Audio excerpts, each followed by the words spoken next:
Everyone, we're going to call the meeting to order. Thanks, everybody, for coming.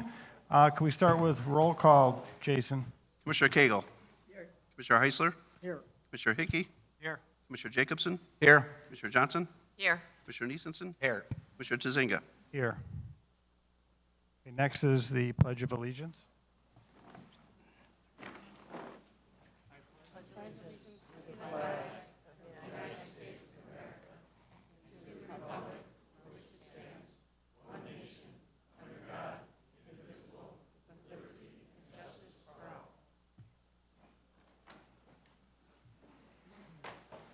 Okay, next is approval of the agenda. Is there a motion to approve the agenda?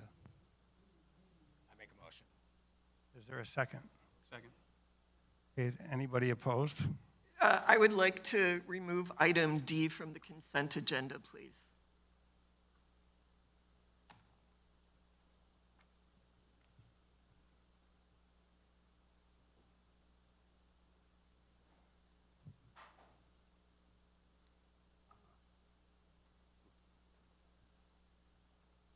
Okay, is there a motion to approve the agenda as amended?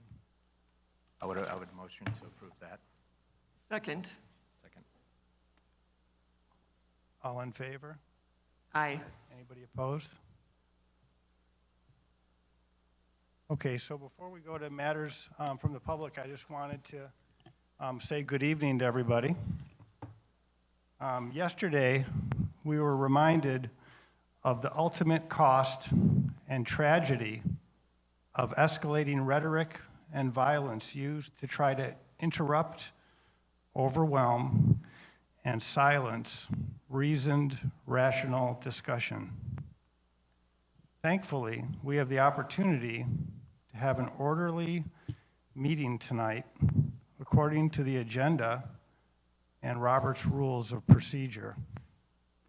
Tonight, we will discuss Prior Lake litigation, security measures for our meetings, moving the November meeting date, and a few other ministerial items. So with that, let's get the meeting started. And I wanted to let Commissioner Cagle make a couple comments. Good evening. I wanted to ask all of us, all of you in the audience, all of us on the board, to try to see if we can bring a little more mutual respect to the meeting. I've been at meetings where I've been on the board and the audience was basically against my point of view, and it's not a comfortable feeling. We're elected volunteers. We're here because we're passionate about the Park District, and it does no good when I hear fellow board members say they're worried about their safety or about being jostled or spit on. When you make your point, please do it understanding we're all part of the same community and we all care about the same thing. I can get pretty spicy at these meetings. I give you my word tonight, I'm going to try to tone it down and bring more respect to the meeting, and I ask you to do the same and make your comments, but maybe not celebrate a spicy point so much. And let's see if we can bring more common respect to the meeting. Thank you. Thank you. Okay, so first is going to be Tom Burney.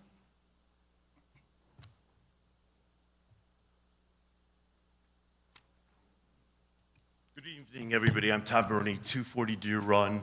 I want to thank everybody again for being here. We have a very large crowd, and I thank those who have arranged to have the meeting here at the main beach instead of in smaller little rooms at the Park District headquarters. I've only got two things to talk about tonight. One, I want to celebrate with you the renovation of Woodland Park. What you guys did, the old board and Jason and his staff over at Woodland Park, was remarkable. And just first class. There's just one little problem, and that is that you couldn't finish the asphalt drive or path around and adjacent to the homes. And we now have a precedent that the Park District is spending money on private property This path is owned by the homeowners association. So what's good for the people on the lake to have their weeds harvested should also be good for the people who live around this park and to finish that path. Yes, it's homeowners association. I'm told they're willing to give you $50,000 towards the cost. And so let's treat property owners who have parkland adjacent to them on the north end of town the same kind of way that you want to treat park owners who have lots around the lake. The second thing I want to do, and I'll be leaving it with the gentleman here, Mr. Jakubowski, is I'm filing an appeal with the Public Action Committee or the Attorney General's office over the failure of Mr. Tsitsenga, Mr. Anderson when he was a member of the board, Mr. Hickey, Mr. Nissenson, and Mr. Heisler for failing to diligently establish how it was that all of those decisions that you made at the first two meetings, May 15th, and I think the second one was June 20th, how those could possibly have been made in a vacuum. It's not credible. And yet there is no record of anything that any of you disclosed. It was a secret that you were going to off the attorney. It was a secret on all of these other decisions. And the public demands to know what kind of communications went on between you that led to these decisions. So I'm going to leave that here. I will tell Mr. Herbster there's a narrative that didn't get attached. I will email that to you so that if the board wants the entirety of the document, it'll be filed tomorrow. Thank you. Okay, next is Brad Fennessy.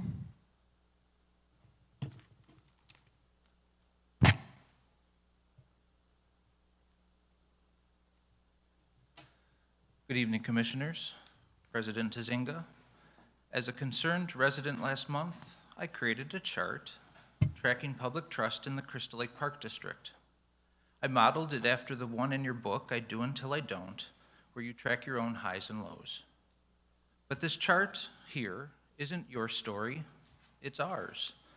And it shows what the community is losing under your leadership at the moment. I'm hoping that we can find ways to change that. But since I've started this chart, I've had to add a few low points. You've used your podium twice now to shame residents for filing FOIA requests. That's not transparency, that's retaliation. FOIA isn't an attack, it's a right. It exists because the public deserves answers. When a public body calls out those asking questions, it tells us you want us to stay quiet. Something else happened at last month's meeting, though. When you tried to bring in a new attorney tied to shoreline interests and riparian rights, your voting block cracked.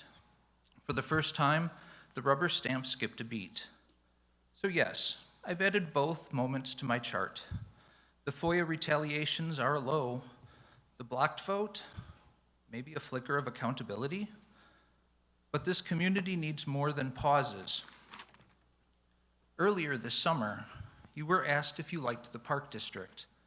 I encourage you to recall that moment if you can, because initially you didn't answer, but you did begrudgingly admit you liked the district. But then you were asked if you loved the Park District, and you chose not to respond. Moments like these are things the public notices with concern, and based on your actions, we're not so convinced you do. So I'll ask again, do you love the Park District, President Tazinga? I'll yield the remainder of my time to you because the community deserves to hear an answer to this question. Thank you. Okay, Margaret Fogelsong.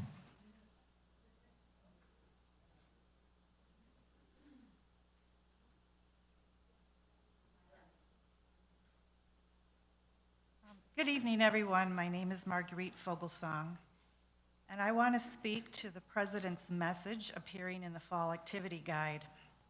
The letter brought to my mind a question asked of you, Park Board President Tazinga, at the July board meeting by Kathy Cagle. She asked if you liked the Crystal Lake Park District, which seemed to startle you. She then asked if you loved the Crystal Lake Park District. After hesitation, you replied it was a silly question. Your negative letter is not written by someone who likes or loves the Park District, What a missed opportunity to highlight the wonderful staff, upcoming project updates, and recreational programs and special events. Such a negative take on the value taxpayers get for their investment. I am not a numbers person. I always say I am a grammar, comma person. I believe the statistics prepared by your brother's company, Statistinostics, have been brought into question, research, and fact-checked by Tom Burney, and I will leave it at that. Your position as board president should not be used as a side hustle for your brother or good friend, attorney Eric Anderson, at 1.5 times the hourly rate, Scott Puma's firm. It is disgraceful to suggest and use the word tax burden. Your letter reflects you have no pride in the park district you serve. It suggests the park district is financially irresponsible with tax dollars. Are you not aware of the awards received for outstanding financial reporting? Have you ever requested copies of returned program evaluations submitted by participants and parents of participants? I am proud to say I held the position of customer service coordinator for 27.5 years. I am retired for over 2 years now. I sat at that front desk and can attest to the dedication of the staff who handle concerns, treat our customers and each other with respect, and the excitement they bring to the table through their ideas and hard work. Jason Herbster has an open door policy for both the public and staff, and it's clear he loves the Park District. I say with pride, I love our Park District.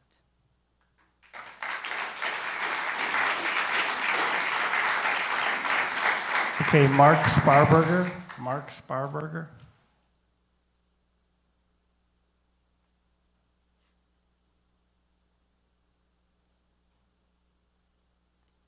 Thank you. Mark Sparber, 882 Coventry Lane, Crystal Lake. I just have a quick question because, like I said, you know I worked for the parks a long time ago, and I have something that I'm very passionate about.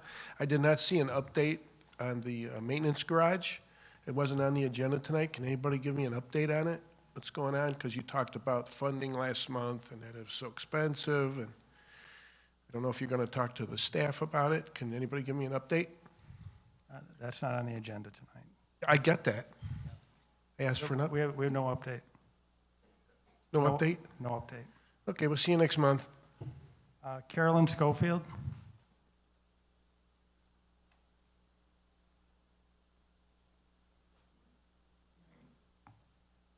Good evening. Again, I want to commend all the people that are out here. I just love seeing this community come together and the variety of individuals that we have here and the different backgrounds they represent and the dedicated service that they too. I mean, I appreciate all of you up here, but the amount of service of these individuals behind me is unbelievable because I know so many of them and their commitment to this community is awesome.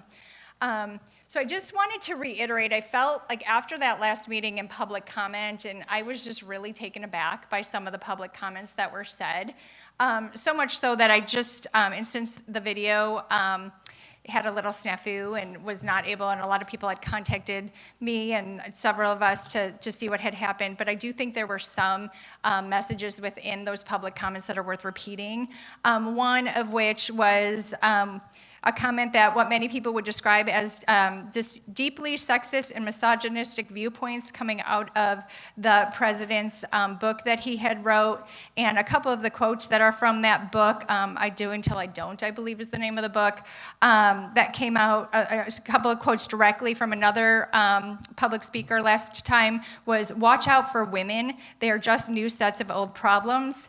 And your wife is not a simple girl, but an angry, terrible person, so protect yourself.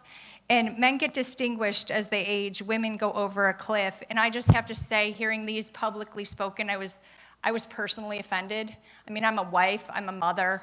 I'm probably the majority of people that use a good portion of your parks that you have here, and it's highly offensive. And I do understand we are all allowed to have free speech, and free speech, though, does not mean free of public opinion on that speech that you choose. So I would just reiterate that free speech, I is free speech, and we too, as a public, have the right to come up here and utilize our First Amendment rights as well, and it was disappointing to kind of start the meeting off in that way. We can all do it in a civil manner, but we also all have the right to our opinion and on speech that's spoken. So I would encourage others to use their First Amendment right as well. Thanks.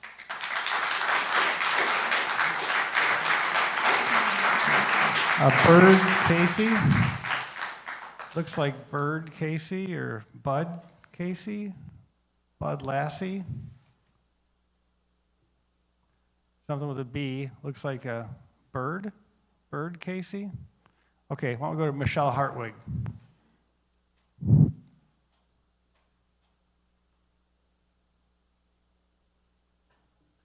Hi, I'm Michelle Hartwig, and I live in Lakewood, and I'm the president of the Crystal Lake Parks Initiative Foundation, and we're a group of people that love the Crystal Lake Parks, and I wanted to thank everybody in the community for coming out to our first annual golfing event. What was it, last weekend? It was, and we had Mike Jacobson, thank you so much for coming, and Karen Johnson.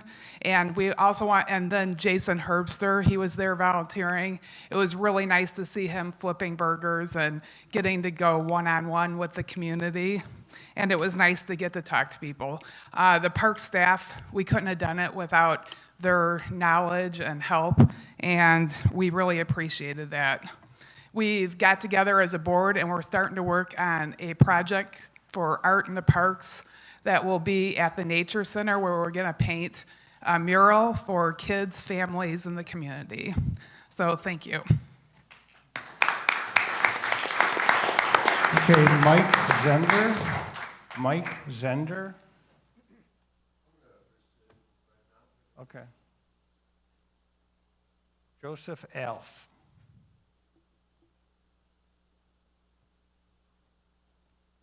Good evening. I am a property owner at 460 Porter, just a few blocks from here. My wife and I bought property here because of the outstanding parks, and that's an attestation of this body's good works in the past, so thank you very much for that. We've also bought property here because we wanted to enjoy access to the lake as boaters, and that access is already limited. It is limited to residents only. It's already, some would say, prohibitively expensive. You have to get the key fob as well as the sticker, but that's all fair in limiting access. But there's no transparent reason to limit access any further. It seems as if the only possible reason would be to privatize the lake to lake owners only and make it prohibitively expensive or place an undue burden on the rest of the citizens here that pay taxes to enjoy this lake. And, you know, this body has a duty, it has a legal duty to serve these constituents, and such a plan would reek of, well, it could be seen as violating the doctrines of self-dealing and fair play, which is, in other words, trying to benefit board members for their own pecuniary interests at the expense of tax-paying constituents. So if the board would move in that direction, I would expect some legal pushback. However, I don't think anybody in this room wants anything of that nature. What we do want, and I'm willing to bet our fellow citizens want this as well, is to move forward in a spirit of collaboration, not as adversaries. So I urge the board to move forward in a way that promotes transparency, fair dealing with its municipal partners, and also in service to the citizens of Crystal Lake and Lakewood. And I thank you for that. David Bradburn. David Bradburn.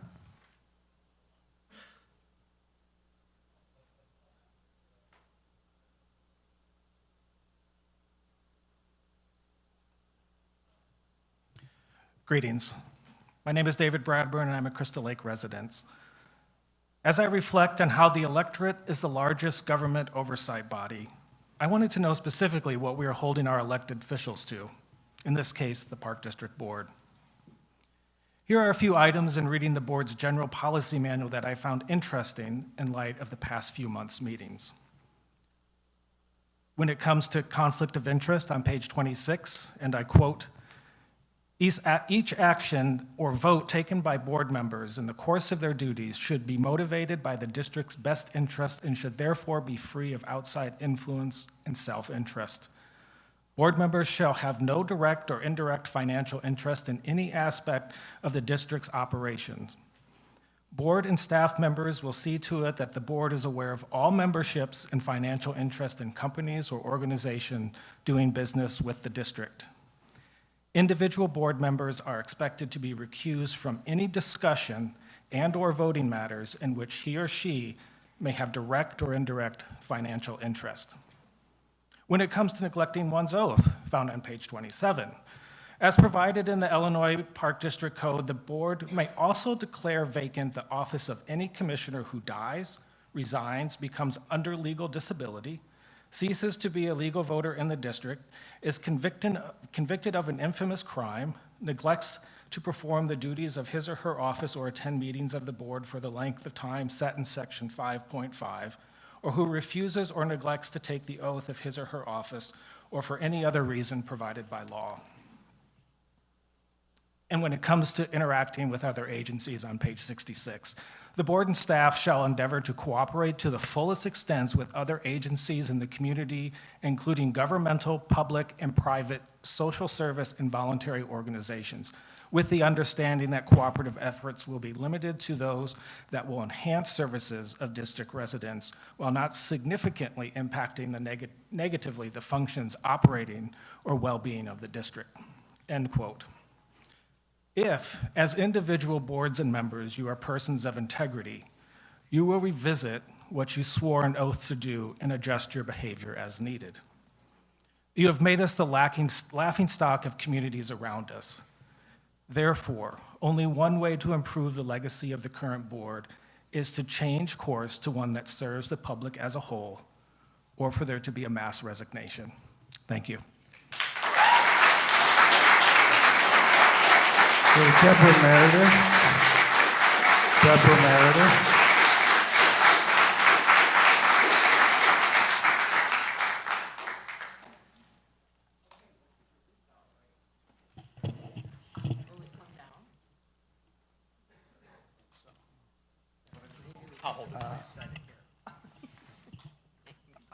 I'll get you next. All right, I'm going to roll it a little closer. Okay, can you hear me? Okay. Don't start my timer yet. Okay. Hi, I'm Debbie Gallagher, 690 Country Club Road. I'm here to talk about what used to be the Lake Advisory Committee, which, according to the memo in the board packet, has become the Shoreline Property Owners Lake Ecology Committee. 6 years ago, the Park District Board thought the lake needed more attention and formed the Lake Advisory Committee. The Park District has long been a steward of the lake, even before it received the deed in 1970. In the 80s, the Park District purchased a sod farm to develop the Lippold Wetland System to clean the watershed water before it entered the lake, and it also had a lake management committee. It's common for park districts to have citizen advisory committees. Crystal Lake Park District has had many in the past. The Citizen Lake Advisory Committee wasn't originally set up as a park district committee because it was thought that the city and Lakewood might want to add members. Operating independently under the guidance of park staff and Hay & Associates, the Citizens Lake Advisory Committee, the current one, researched a treatment for invasive milfoil which cost $64,000, guaranteed to last 3 to 4 years. They also went to Wisconsin to research a harvesting machine. They recommended the $125,000 purchase. The park board approved it, and the committee and park staff are currently working on the most effective use of the machine. Realizing these are big expenses for taxpayers, the committee researched what nearby lakes and the Fox River Agency charge for boating, so some of the ecology costs could be borne by the users. They met with many elected officials to add a lake ecology fee to the boat sticker. The city and village chose the Park District to manage the ecology money because of its relationship with Hay and Associates. For the past 10 years, the Park District has averaged $93,500, per year of taxpayer funds for a lake consultant. The lake ecology user fee added approximately $60,000 to the budget in another fund. For the past 2 years, approximately $140,000 was budgeted. I think it's a shame that the Citizen Lake Advisory Committee was abandoned by this board, which instead chose the Shoreline Property Owners Association, whose board members include Tasinga, Heisler, and Anderson. There are only 120 households in the SPOA compared to 23,000 households in the Park District. That's a lot of talent, expertise, and enthusiasm to overlook, not to mention a conflict of interest. I would ask the Park Board to reconsider and appoint the committee as an official Park District Citizen Advisory Committee. The SPOA Lake Ecology Committee sounds like it is for lakefront owners only and diminishes. Hey, its Debbie, you got to wrap it up. credi- You're over your 3 minutes. Sorry. And diminishes Okay. its credibility with city and village elected officials because it represents so few houses and not the. Okay, we're going to move on to Deb Meredith is next.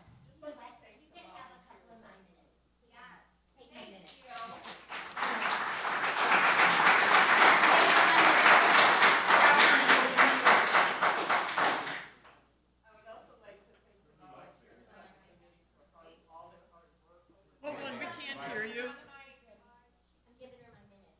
Right, but we couldn't hear, it's like the mic is turned Yeah. off. Is the mic off? There it is. Is it green? It's on. It's green. It's green now. Okay, Can you hear? try now. Thank you so much. I would also like to thank the volunteers on the committee for all their hard work over the past 6 years. I'm glad to see the committee continuing their work, and I hope you'll join me in appreciating and celebrating them. Thank you very much. Thank you for your time.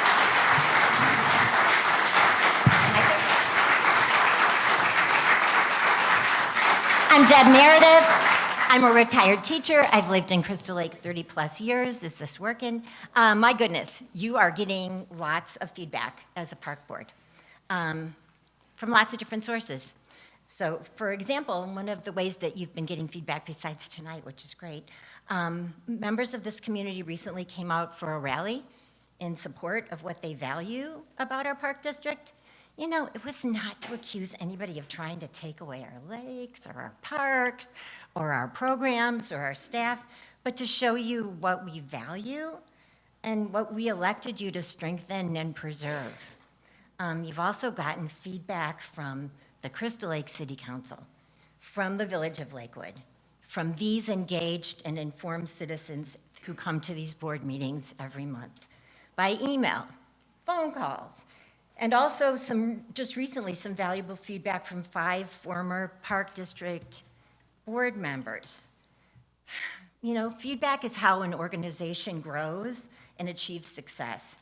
And according to the Illinois Association of Park Districts, the success of our park district depends on how well you understand and effectively address your roles as park board members. Hearing a common theme here.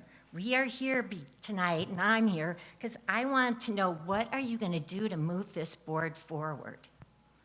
I worked really hard to get people to come out and vote in this last local election. And so I feel responsible. I feel accountability to those people I emailed and texted and said, get out and vote, get out and vote.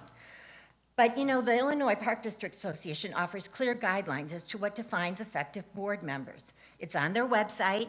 I'm guessing it's something you all accessed before you decided to run. I'm just going to read off the list, and let's see if we can get there.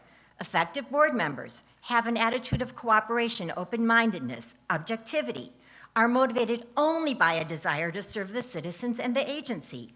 Work with the executive, not over or around him or her. Inspire the community's confidence, respect, support.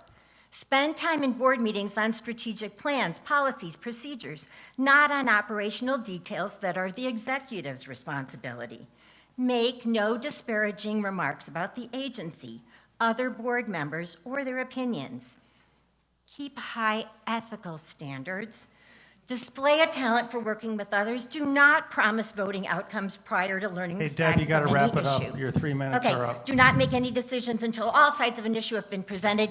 I have some statistics, if anybody wants to see them, on how many views have been on the YouTube channel of these board meetings.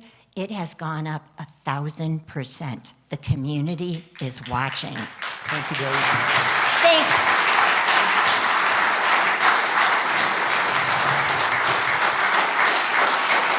Derek DePaul.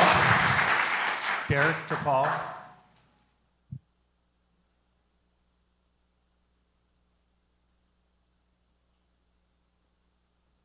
Hi, everyone. I'm Derek DePaul. I live in Lakewood. I'm a lakefront homeowner. First, I just want to say thank you for your comments, Kathy. I appreciate that. I want to echo that a little bit. Really, I want to talk about a opinion column that was on the Northwest Herald that I read. And specifically, it was about the claim that the board is looking to privatize the lake and restrict public access. I think this is a very dramatic and baseless claim meant to really create a bigger divide in Crystal Lake. I think every lakefront homeowner on Crystal Lake, in most cases, there was a time when they didn't live on the lake and they had to gain access through public means.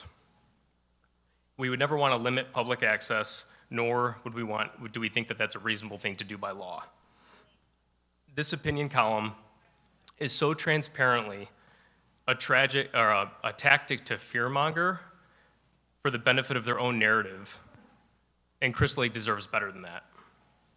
Everyone here has a responsibility to the truth, especially those that are leading the charge, whichever side you're on. So I ask that let's focus on policy and leave the personal attacks and the exaggerations elsewhere. Let's work together to lower the overall temperature of the room, and let's do better as a city. Thank you.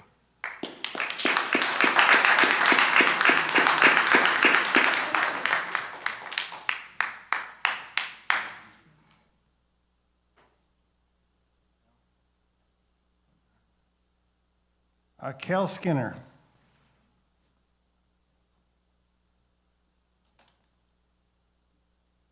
Over 20 years ago, I passed a petition to get an advisory referendum with regard to the placement of the maintenance garages over there.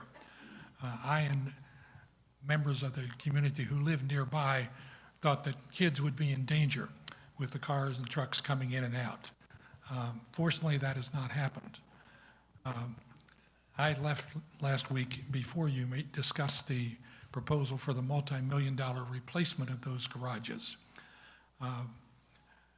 I hate to be a Johnny One-Note, but I care about taxes, my taxes, everybody else's taxes. Mine are now $11,000 here. I've got it cheaper in Cape Coral, Florida, by about $5,000. So if you are seriously considering spending $10 or $16 million on a maintenance garage, would you please ask the public whether they want it or not through a referendum? And please don't make me have to pass a petition to get it done. You can do it as a board. Thank you.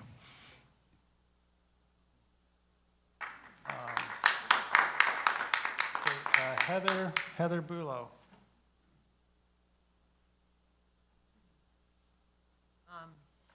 My name's Heather. I live in Crystal Lake. I have lived in several different addresses around the community since 1996. I think the gentleman's name was Derek, perhaps. I would agree that, truth is what we're after, and to stop with the pot stirring, for lack of better words. But I did want to talk a little bit about the lake. In 1996, when we moved here, this lake didn't have zebra mussels and it didn't have the weed problem that we have. Just like any of the parks we maintain, the lake needs maintenance as well. I would like to know why we're not utilizing the harvester to the fullest. You can see driving by all the weed mats that are floating in the water, and it affects boaters, trying to utilize the water, just as, we would maintain football fields or baseball fields or anything else. The lake does need maintenance. So I do credit all of you, the time, the energy you spend. I know you're all passionate about what you do, maybe on different sides sometimes, but you're all passionate. And I would love to see us all come together to do, what's best for the community, what's best for the lake and all our parks. My kids have grown up in the ET program and the all sorts of different programs, baseball, wrestling, all sorts of different programs here in the community. And as long as we're talking about community, I wanted to mention one other thing. There is a really important event going on just over at the Dole Mansion next Saturday morning. We have a suicide awareness walk. I'd love to invite everybody in the community to come out and support. Mental health is a very big deal in our schools with our youth. We have lost kids in this community. Actually, there was one at Gate 3 Beach many years ago. There's been several in VA. We've lost students from multiple high schools in the community. Come out, support the suicide walk Saturday at the Dole Mansion. Registration's at 9, and the walk kicks off, I believe, at 11 o'clock, or 10 o'clock. 10 o'clock for the walk. We should be wrapped up by noon. So come join us.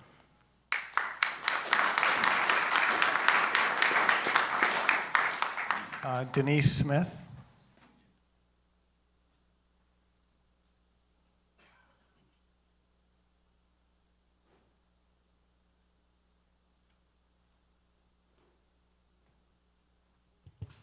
Thank you. My name is Denise Smith, and I live at 99 North Oak Street. I also serve on the Crystal Lake City Council. To be clear, what I share tonight are my own thoughts and observations. I'm not speaking on behalf of the city or fellow council members. For the past 5 months, I've attended nearly every Park District meeting. I've stayed quiet because I wanted to observe and understand how this process was unfolding. But tonight, I feel the need to speak because I feel like we're at a tipping point. When it comes to the lake agreement, the truth is it was working. Residents had one convenient place to get their boat stickers and gate keys. The fees were being used appropriately to maintain the health of the lake. The rise in sticker fees was not a money grab. It was a price adjustment that was long overdue to account for the advanced technology of boats that were causing stress to the ecology of the lake. And I understand that the motivation to end the agreement may have been to signal that the majority of the board wanted to downplay the Park District's governance role. But I have to respectfully disagree. The Park District is not merely an agent to the city. It's got its own elected board, manages more than 1,500 acres of land, and has a $31 million budget. It provides programs and spaces where our community comes together, giving our residents places to mingle, which is so important these days to foster a sense of community. That makes it a true peer in serving our residents, not a subordinate. Now we're talking about spending nearly $3,800 per meeting on security that's only necessary because of the decisions made in this room. And the irony isn't lost on me that the very department that some of you want out of your life, you're now asking to protect your life. So what it signals to me is that you trust the Park District with your life, but not the lake.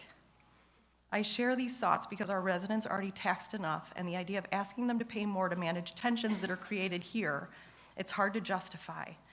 I also have experienced that residents just want to understand and be informed. If I've learned anything on my short time on council, it's that residents want to understand how I came to my decision. Decisions made under a cloak of secrecy lead to confusion and fear, which is what we're seeing on a monthly basis here. Residents may not always agree with my decisions, but they can at least understand my rationale and my reasoning. I know these meetings haven't been easy on all of you. I can't imagine looking forward to a room where arguments and hostility feel inevitable. But it doesn't have to be this way. I can't imagine you want it to continue this way either. On our city council, we don't always agree, but we listen to each other, and we always find a way to move forward, because that's what our residents expect of us. They want leaders who listen, leaders who work together, and leaders who put community above self. That's why we're elected, to serve and to protect and to leave this community better than we found it. That's not just our responsibility, it's our privilege. Imagine if these meetings could feel different. Imagine if residents left here believing their voices mattered, and you were able to sit here without fear that requires metal detectors. Hey, Denise, you had to wrap it up. Okay. Imagine if we all left here knowing we had built trust rather than division. That's the leadership our community deserves, and it's within reach if we choose it. Thank you.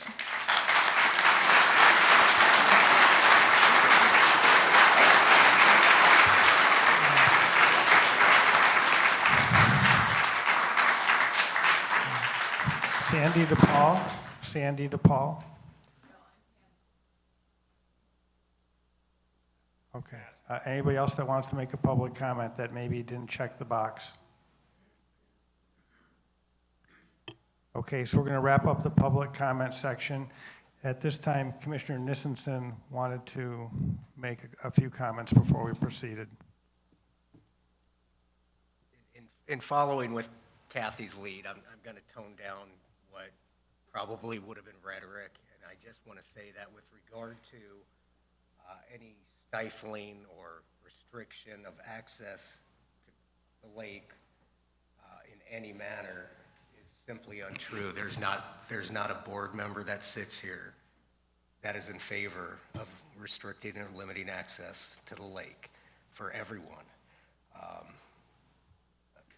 The conjuring up of a local or user fee to access the ramps, it's never been a matter of public discussion. Not real sure where it came from, but my point being is there is a lot of common ground amongst the board. I agree that we need to do better as a board and get things accomplished that serve the Park District citizens. And I'm just going to leave it at that for now, and I look forward to moving ahead as a board, united, so to speak, to get things done. Thank you. Thanks, Commissioner. Okay, there's no unfinished business, so we're going to move on to the Lake Ecology Committee's presentation.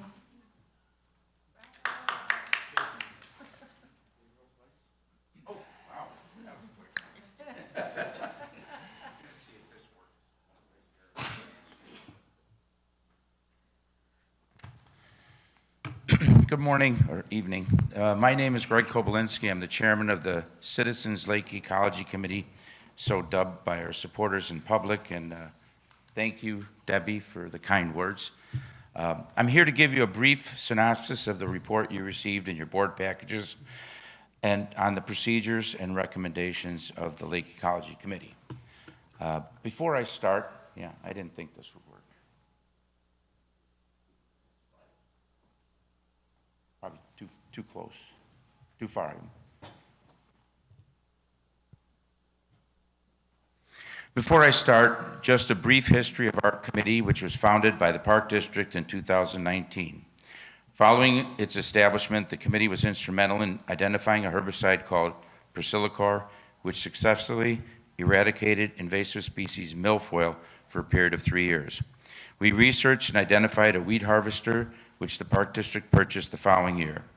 To help fund these efforts, the committee then solicited both the City of Crystal Lake and the Village of Lakewood to pass ecology fees to be assessed on boaters using the lake. The ecology fees that boaters pay help unburden the taxpayers of the cost of maintaining the lake ecology. There we are, thank you. In 2024, our committee was recognized as a formal advisory committee by the Park District. Early this year, this board franchised our committee in favor of the Shoreline Property Owners Association. Our committee continues to function unabated and consists of 5 lake property owners. It's not me, that's the mic. And 5 non-lake residents. We welcome any Park District resident to join our effort. The committee membership includes a member of the CCA-POA representing 480 homes off the lake to the south, the president of the North Shore Beach Association representing over 100 homes off the lake to the north, as well as the SPOA's ecology person. The goal of preparing this report was to find ways to reduce the impact of invasive species, prevent mat formation, reduce the amount of vegetation in navigational lanes, and develop a system to most effectively target specific areas. Eric.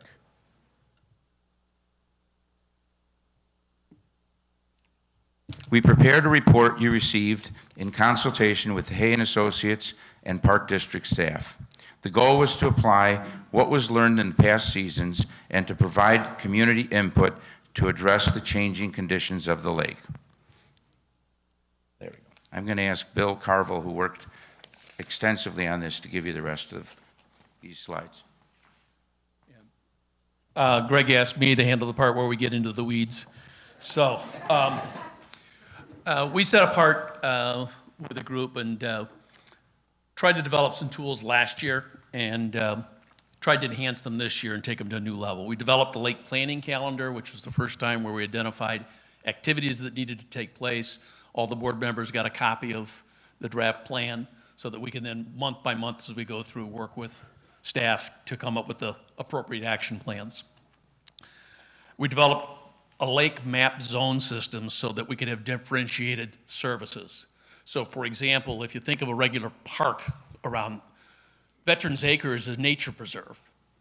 It doesn't take the same level of cosmetic maintenance, say, as maybe one of the main beach might. So we wanted to have different areas of the lake and not just say one size fits all, because there's different ecological issues with different areas. So we developed zone mapping to improve this communication. Eric? So we took and divided the lake into segments, A through K, basically tied into where the buoys were so that the harvester can easily relate to what those areas are. And we can use drone and lake level observation to be able to go in and identify what zones need attention at what times. Then to further enhance that, hit the next slide if you would, Eric. We developed 3 different areas. We quickly came to the realization that we had mismatched expectations. So that because we had a harvester, people were like, well, why don't we get all the way up to the shoreline? Well, they can't go to the shoreline.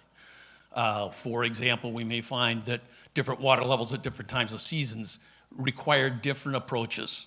So we defined 3 zones. One, which is basically is a distance off from the piers, 10 feet past the piers, so that would generally be an area that's going to need to have chemical treatment because the harvester can't get in there. And then the area between that and the buoy line, which is in most cases the no-wake areas, obviously, and again, often an area on the west end, as you see here, which is where this slide is, we have a lot of weed development. And then a yellow area, which would be just over the buoy line, which is where we get a lot of high boat traffic. And that creates a lot of weed chop that then floats all over the lake and ends up all on the lake shores. Eric, okay. So we defined the needs for these areas. Harvesting, obviously, was also the #1 recommendation from Hay, because the majority of our growth in the lake, once we took care of milfoil, really is native species. So you can't rip it all out because it's good for the lake. So we got to cut it and maintain it. And then chemical treatment for the areas that need to be done, just as we do off of the beaches, shoreline treatment around piers, because that's the appropriate way to do it. It's too shallow, you can't really use a harvester for that. So the other thing we looked at is seasonally there is a huge difference in lake level. You come into spring, if we've had high rains, you could take the harvester much closer to shore. If you look at the lake today, it's very shallow. So we really need to have a customized approach by each one of these zones. So next slide. We developed a water depth map of the lake, and we will index this in the future so that we can say, at this point in time, here is the depth that we can do these various strategies to. And so all this does is define it, and obviously the center of the lake is very deep, but doesn't need much work because it's deep enough we don't have much growth, whereas the shorelines do. And I'll turn it back over to Greg.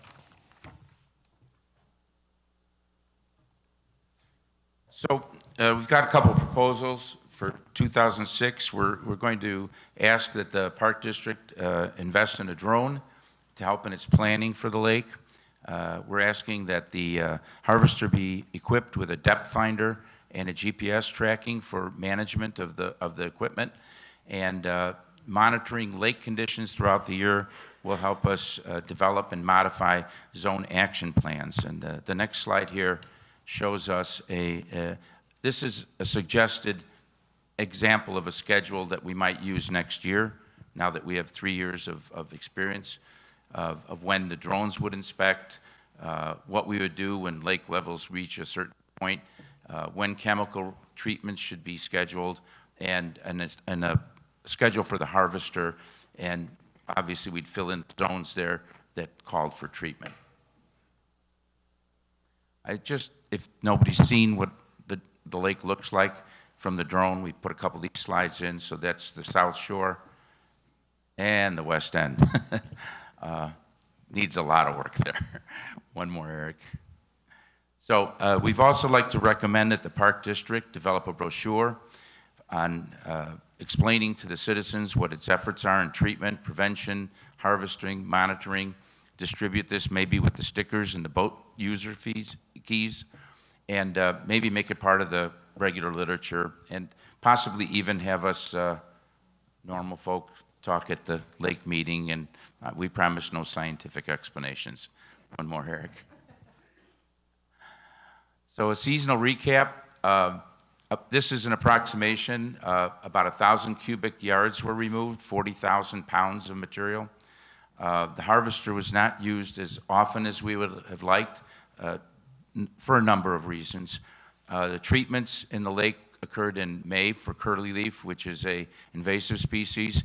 In early June, the shoreline property owners had planned a treatment which was then halted, and the Park District was to take over treatments. Those didn't happen until mid-July, and those treatments only were for a portion of the North Shore and the West End, and this year none of the South End was treated, or none of the east part of the North Shore. According to Hay and Associates, the milfoil is back. This is year 5, and they're estimating approximately $40,000 if they had to go out and treat the whole lake again. Of course, all of this, go ahead, Eric. I think that's it. Yeah, that's it. All of this, of course, costs money. I'd like to bring, again, the attention of the board that this board has exited the Lake Ecology Agreement, so the $60,000 of funds dedicated to lake ecology for the past 2 years will not be there next year until this board does something to rectify that in some way. I know there are different options being looked at, but that $60,000 comes out of the boater fees and not taxpayers' money. And you could probably ask any taxpayer here if they want you to just walk away from that agreement and tax them. So I'll conclude with, please concentrate on those ecology fees and rejoin that agreement.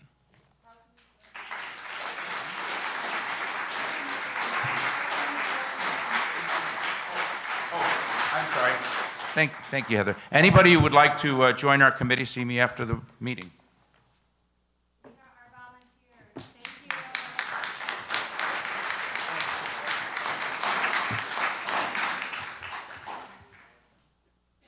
Okay, we're moving on to the consent agenda. Approval of the voucher expenses for the month ending August 31, 2025 in the amount of $829,000. Yeah, I think it is $171.31.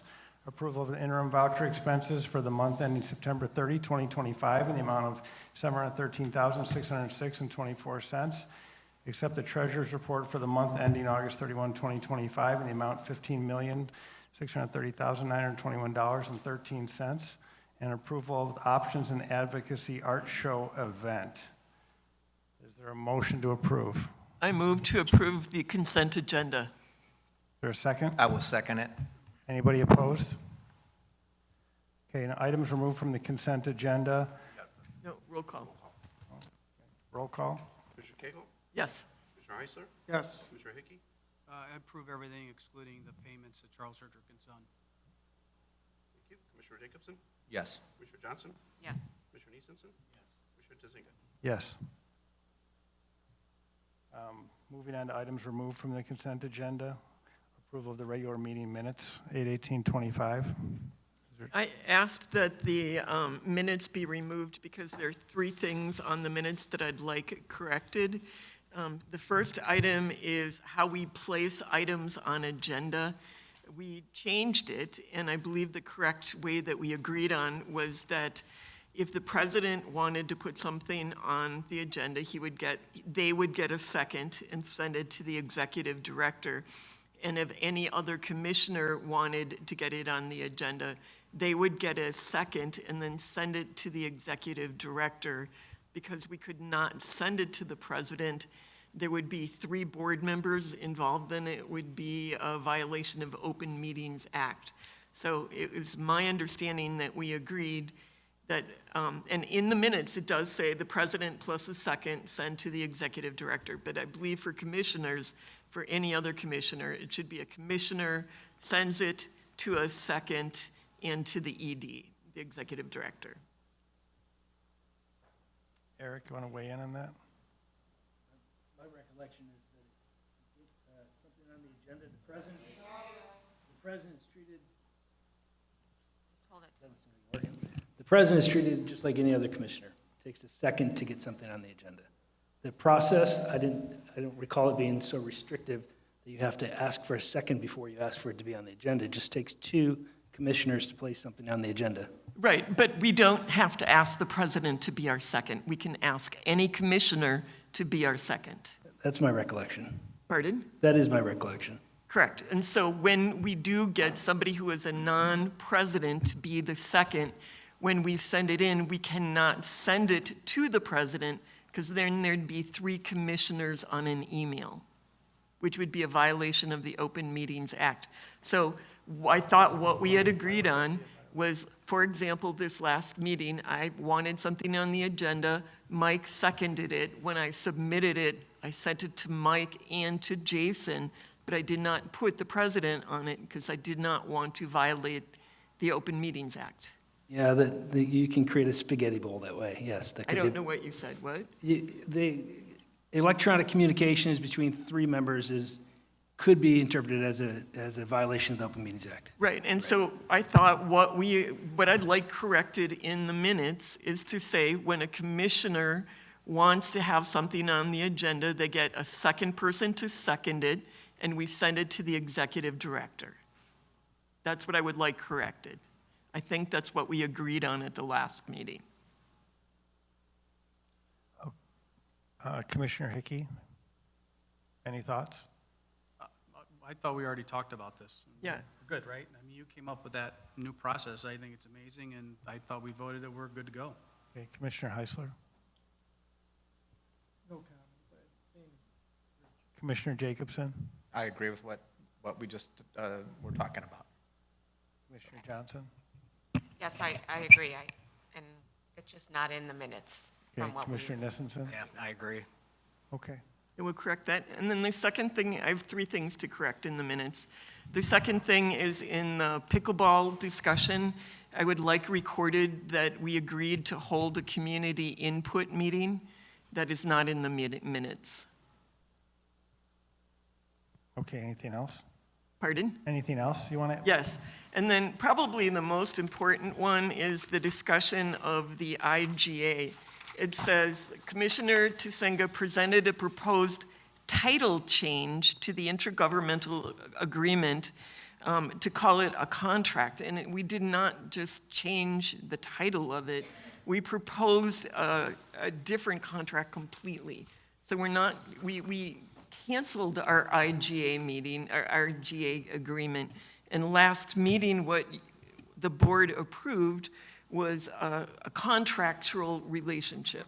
So we didn't just change a title. We proposed and agreed to a legal document different than the IGA. Eric, you want to handle that? I agree that it's a change in the name of the document, but, No. well, let me speak. It's a change in the name of the document and includes everything that the old agreement contained, but it's not labeled intergovernmental agreement. But it in fact is an intergovernmental agreement, but hold on. But we in did the not Park send it District- to the city and say, Commissioner here's Cagle, you're out of a order right contract now. that we changed the Commissioner title Cagle, of. you're going to have to yield. Yeah, I agree that it's not just the change of the title, but for all practical purposes, it does everything the same. All right, Right, but you yeah. just agreed that we did not just change the title. So our minutes as here is incorrect, because it says presented a proposed title change. So we need to change the minutes to reflect what we did. Was we proposed and agreed to a new agreement to replace the IGA. I think to just call it a new agreement is not fully transparent. It's an agreement that is a new agreement, but it does everything the old agreement did. But legally, if you cancel an agreement, you need to have a new agreement to replace the one you canceled. Right, it is a new agreement, for sure. Right, so this does not reflect that it's a new agreement. It's a new agreement that does the same thing as the old agreement, yes. Eric, that is not what we're talking about. What we're talking about is says it presented a proposed title change. That means it sounds like inconsequential. I'm agreeing when that it's- actually, please let me finish I'm sorry, talking. okay. I will let you finish talking if you let me finish talking. So it is not just a proposed title change.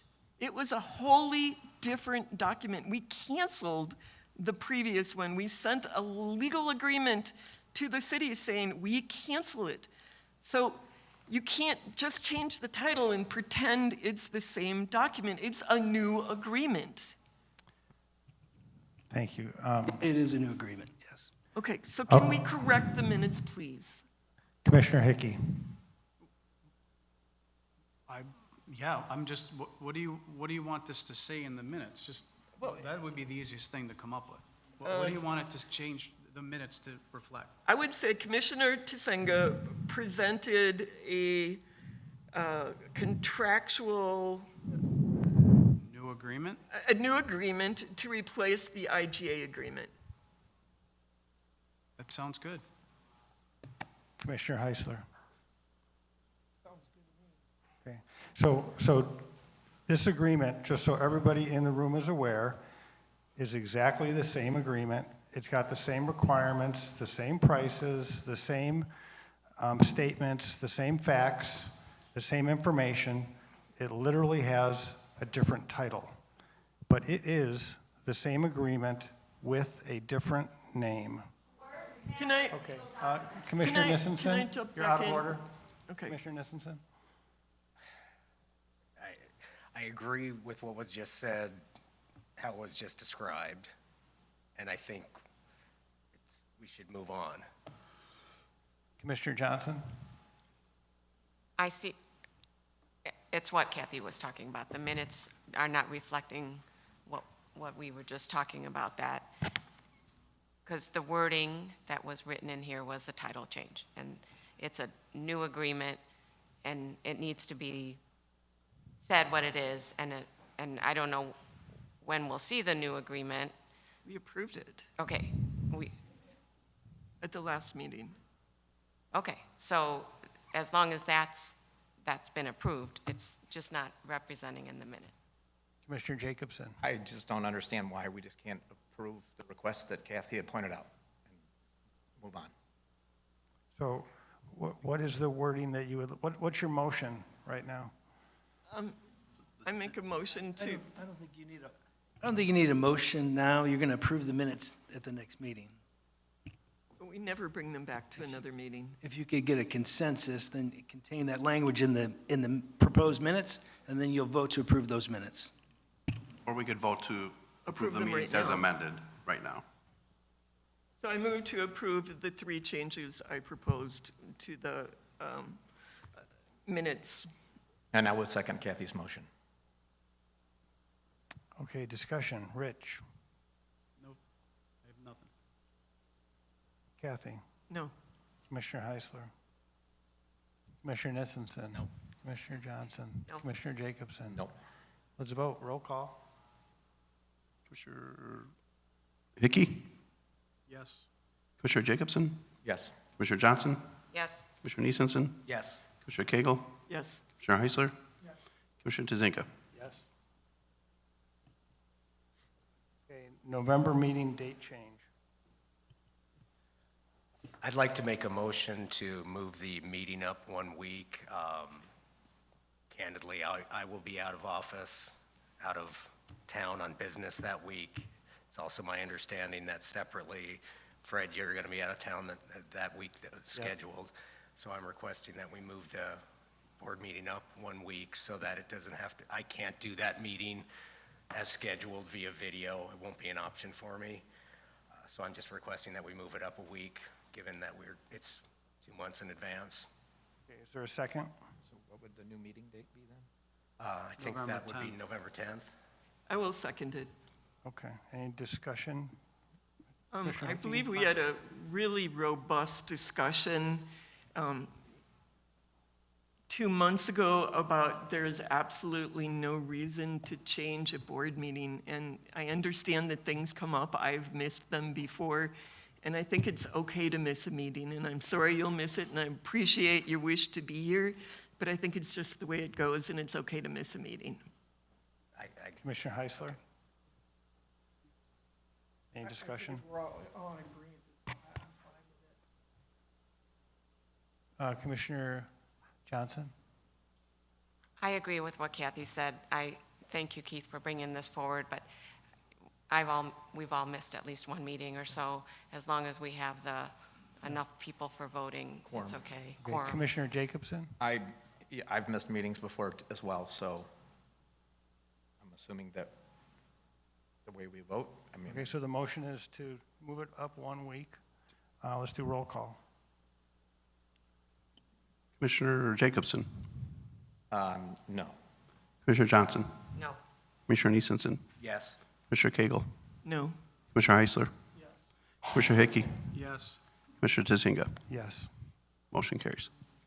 So now it's the 10th. Okay, review the capital replacement schedule.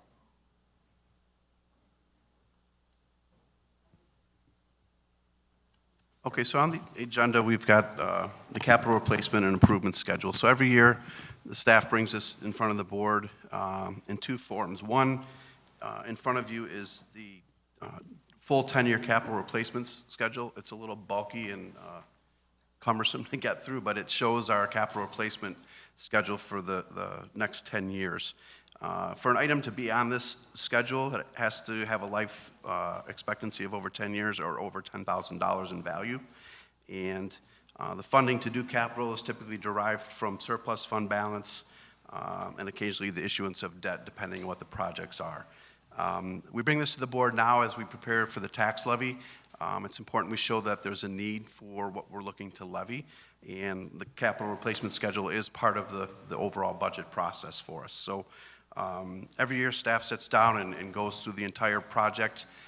There's always more work to do than funding available, so staff takes an approach to go in there and look at things, have items truly reach their end of life, or can we push them out further? So staff sat down and did this about a month and a half ago, and when we started the process, we were looking at roughly $9 million in capital improvements for the 26-27 fiscal year.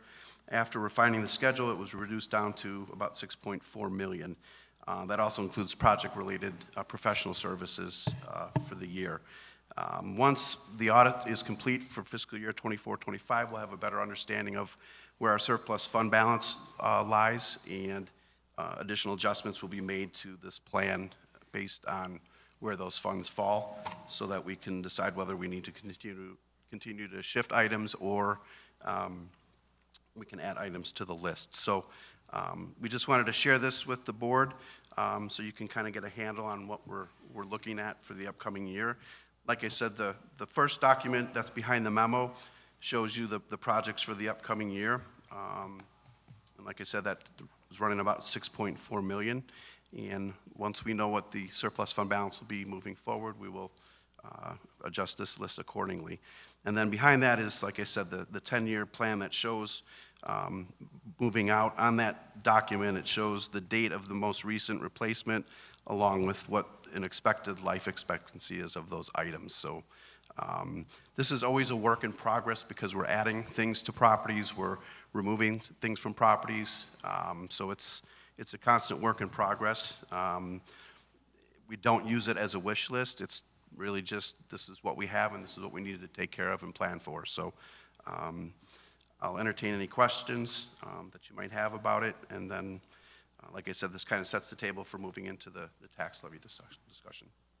Jason, what would be your biggest takeaway? What would you want us as board members to realize the most through this document? I think just how much we have to take care of.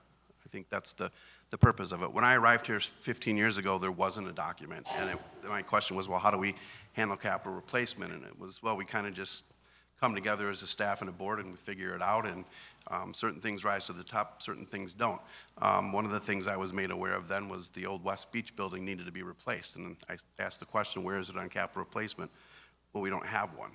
And so it'd show up on the list every year, but it would get pushed aside for other items everyone felt was maybe more important. But if anyone remembers the old West Beach building, when we tore it down, it was ready to just fall into the lake. So that really piqued my interest in making sure we had a schedule to take care of our properties. And this is an excellent tool.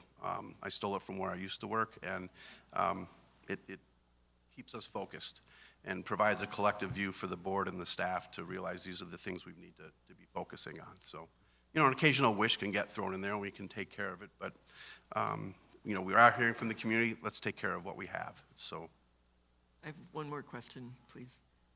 I know I asked you before the meeting began, but ice rinks, so we've been talking about putting ice rinks with underground refrigeration into a couple parks for about, starting 3 years ago, we started talking about it, and they're not all that expensive, about $60,000 per ice rink, and they last about 10 years. So when can we get ice rinks on the list? So it's not on the list because it's not something we currently have, but it would be something we would look to put in as part of the budgeting process moving forward. I have one more question. Can we turn off the fans? Fergie, can you turn off the fans? Thanks. Thank you. Okay, any other board members want to make any statements? Yeah. Commissioner Nissenson.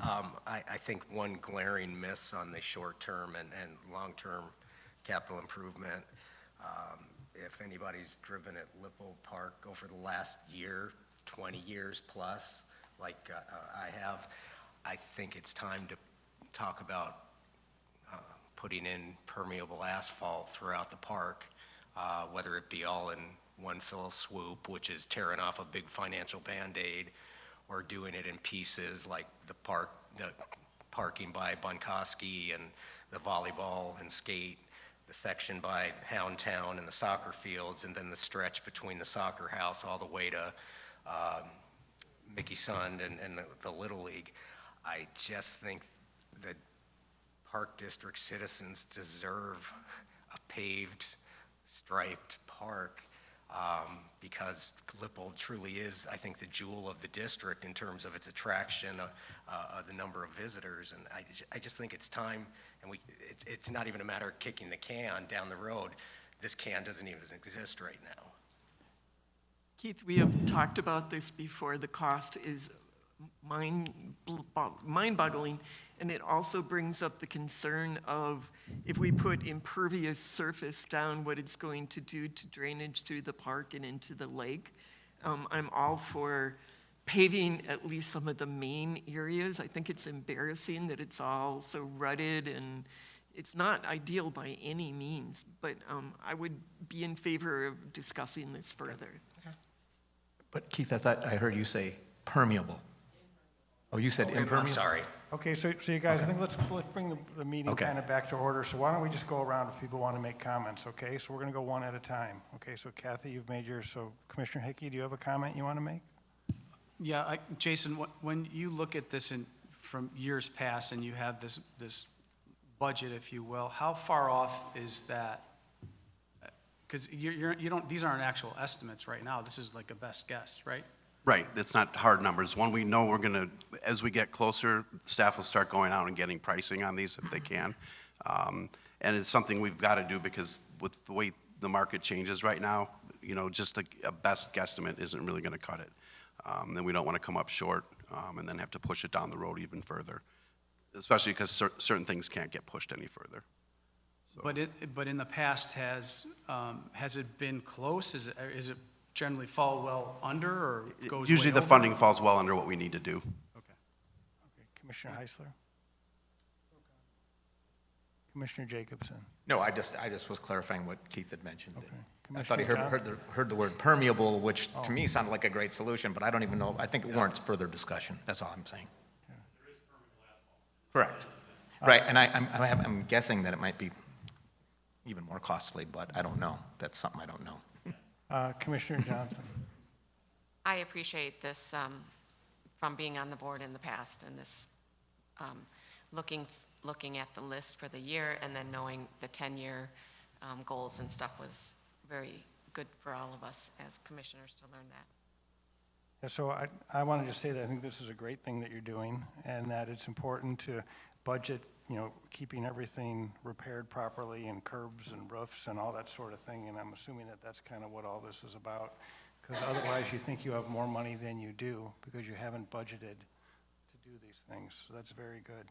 And I want to thank the staff for their efforts on this, especially Amy. This is her living, breathing document, and we have to wind her back in, as I'm sure you guys all know, when it comes to turning this into, hey, what about this? What about that? So, in typical Amy fashion. So, but thanks to the staff for all their hard work on this. All right, so let's move on to the initial tax levy discussion. So, it's the time of year where we need to start preparing for the tax levy. Tina put together a really good memo this year to kind of get into the weeds on it a little bit, just because we've got a lot of new board members. And what we're hoping to settle on tonight is I know there's been some discussion of a flat levy, there's been discussion of levying the full 2.9%. That's the CPI that's capped this year through the PTEL law. But that's essentially where we're looking to go. We have to, well, you want to explain it because you're better at this than me. Well, there are some funds that are capped by the PTAL, so that's where the CPI amount comes in, the 2.9%, which is established every year by the U.S. government. So that is what we look for, and it's usually the lesser of the CPI or 5%. So the last 2 years, it was 5% because the CPI had gone over 5% for those 2 years. And then, so what we're looking to do is also capture new growth. That's new property throughout the district. So I took the time to explain it in the memo that it's property that has not been taxed before. So it's not under the capped part of the tax levy for the first year that it comes onto the, or that it's in the levy. But then once it comes onto the tax rolls, then it goes into the capped funds, and then it's not taxed the same as what the capped funds are. So I just wanted to make that clarification. And I didn't know if anybody had any specific questions or from the memo? Yeah, so let's go around. So Commissioner Hickey, do you have any questions? No, not at this time. Commissioner Cagle? Yeah, I'd like to propose that we go for a 5% levy. We would have to do a meeting about it, but we have so many projects that we don't have the funds for. And really and truly, I used to come to these meetings and try to keep the tax rate as low as I possibly could and fight for the taxpayers. But I've come over these 7 years on the board to better understand that it's my responsibility as a board member to fund this organization adequately. 5% is not going to make a whole lot of difference. It's a small amount. I think we pay $700 to the Park District from my household in taxes. It's not a huge increase, but over the years, it makes a huge difference for the ability of the Park District to maintain and take care of things and serve the constituents, our citizens. So I'd like to see us go for a 5% tax levy this year. Commissioner Heisler? I think in the past, it was challenging trying to pick a number. But I think if Jason can give us kind of an idea or close to a hard number, I think we discussed that before, that would be a good route to go. Like, what we need is basically what I would be voting on as far as that, the number goes. Commissioner Jacobson? I think as long as we can demonstrate the need for the money, the 5% seems reasonable that Kathy's been asking for. Commissioner Johnson? Yeah, I agree, and we have so many items to get done that doing a 5% would be helpful to make sure we have enough money. Commissioner Nissenson? I'm still digesting and learning this process, so I've got to do more research. So I've thought about this a little bit, and the state of Illinois right now is number 1 in property taxes. Not number 2, not number 20, we're number 1. We have the highest property taxes in the country. And I think that it might be refreshing for everyone to have us levy the tax based on what we need and look at what we spent last year and then levy the same amount that we needed last year. If we go with 5%, that means everybody's getting a tax increase because your property value is going to be increased, and then you're going to have 5% of a larger number. So it sounds like, oh, we're keeping it the same, but we're not. We're raising your taxes at 5%. So I think that, we're elected by the people. So everybody, is going to feel it in their pocketbooks if we keep spending the money. And so we have to look at how much did we spend last year? Can we use the same amount so we can make it based on what we need rather than what we can get?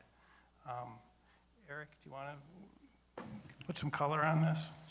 Sure. Eric, this is a board member discussion, though? This is a board member discussion. I'm asking for some legal input. No, but this is not a legal discussion. This is a board member Kathy, discussion. you do not have the floor. I'll have to ask you. I know Eric loves to talk about finances, but this really is a board member discussion. You don't have the floor right now. I'm giving the floor to our legal counsel about I don't think tax it's on levies. the agenda to give the floor to the lawyer on a I'm board member doing it. discussion. You can take it to the AG if you want. Eric, yours should be our parliamentarian, and I have yet to hear you speak up on a parliamentarian issue here in a meeting. Is it Kathy, you don't have the appropriate floor for, right now. excuse me, please, You I'm speaking. do not have the floor. I You am can't- speaking. You can't Is it filibuster this I have meeting. every right to You don't call have the for a floor. parliamentarian decision here. In a meeting, Eric, as the parliamentarian, can the president invite whoever he or they want to speak at any time? I'd have to research that. I think it's appropriate. Okay, so till then, let's keep it Well, as a board member decision. I- If we don't have a parliamentarian who can act as a parliamentarian, it raises the question of should we hire a parliamentarian? I'll have to ask you now to respectfully. I can't hear you, I'm sorry. I'm going to allow our lawyer to speak. And But- so, and you've raised your objection, and now I'm going to allow him to speak. Your objection is noted. Go ahead. So it's kind of confusing, the property tax extension limitation law and the levies for the various funds, and fund accounting in general is difficult. But to be clear, you're going to just levy a dollar amount. Your authority to get that amount is restricted by the property tax extension limitation law. So most board members talked about need, and that's right. So you levy based upon need, with knowing that if you go above the PTEL amount, that the county clerk will reduce it. There's a lot of confusion, though. I read an article in the paper about another elected official that said, we don't have any control over the taxes. It depends on your property, the values of your property. And that's nonsense. The value of your property is how we share the burden. It has nothing to do with the amount of taxes in total that are levied. So yes, Tina, that's a good analysis of the limitation. I don't think it's complete, but it's a good analysis of the limitation. But this board simply has to levy a dollar amount in the different funds, according to its need.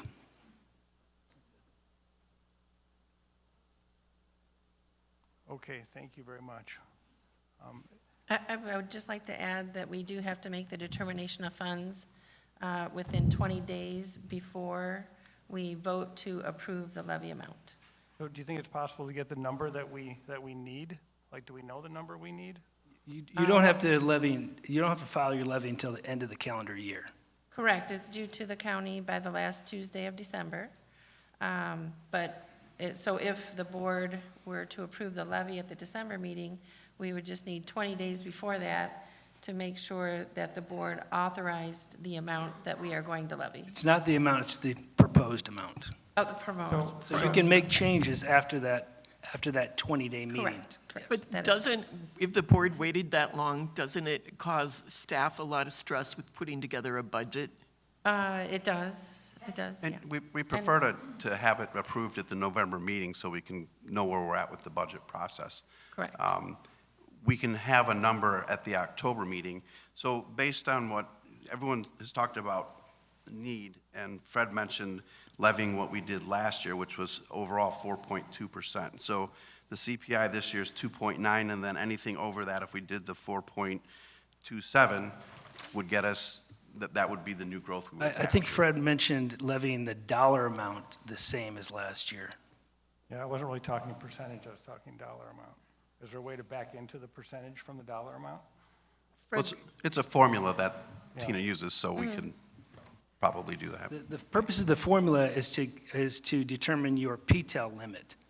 The purpose of, the board should take action, well, you don't have to, I wouldn't say should. The board can operate however it wants to operate in this respect with the limit of P-TEL. But the P-TEL is just your limitation. So if you decide what you need, and then Tina says, we don't have that much, then you're going to have to revise it. If you decide what your need is, and it's less than the P-TEL amount, you're fine. So the tricky part of this is we don't complete the budget until after we submit our levy and the levy's approved.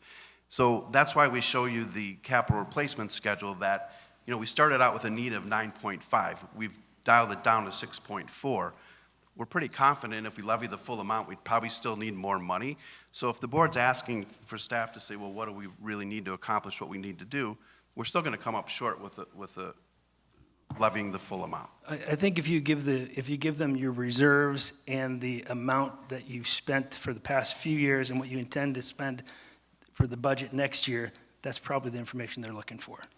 So Jason, do you think you could put like a little information together and we can chew on this and put it on the agenda for next month, and then we can act quick enough so that you can do what you got to do? Because I think we're all trying to do the right thing. This is new for a lot of us. It's very interesting, and we want to do the right thing. No, that's And understandable. We want to make sure you have the money you need. So we can do that for October, but we will need to approve it in October because now that we've moved the meeting a week up, we literally have 20 days, and I think Tina and I counted out, we have 21 from that meeting on to get it approved in November. We will be ready. So, okay, I think we have some direction. Okay. A quarterly goal. Yep, so in the packet, I just provided the board with a quarterly goal update based on the director's work initiatives and also initiatives generated out of the comprehensive master plan. So I don't have much to report other than what's in there if anyone has any questions. Let's go around. Commissioner Hickey, have any questions? No, I do not. Commissioner Cagle. Thank you. Jason, the three-leaf park development oversight, you got the final plat for the park site. Does that mean how the park will be laid out? No, just that they gave us that actual property boundaries have been determined. We're actually getting a little more property than initially planned based on how the lines fell. Okay, So and we're gonna, there'll be a community input meeting before we do anything design-wise. and we're going to put parking in. Parking will be part of the development, but not part of the park. But, okay, we can talk about this another time, but we need parking so for people who can't walk to the park can get to the park. Okay. All right, and then, sorry.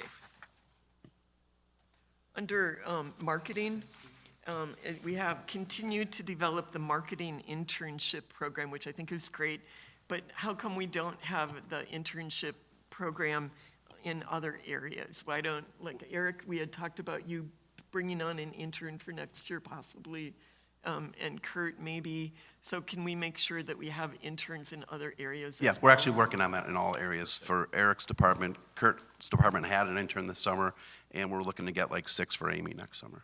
Awesome, thank you. And then one final thing under marketing, expand the Park District interpretive signage program. Are we gonna get QR codes so people can learn about the history and everything about different sites? We do always consider adding that to signs. I believe that a lot of the new ones at Liquid Meadows, we have that. Also balancing it with, looking down at their phones while they're out enjoying the park, so lots of things. I spent last weekend at Old World, Wisconsin, and they had these really cool old buildings, and I wanted to learn more than what the signage provided with, and I craved being able to dive in and learn about things. So I think we all have our phones with us, and it's okay to use them. Thank you. That's it. Commissioner Heisler. Okay. Commissioner Jacobson. I don't have any comment.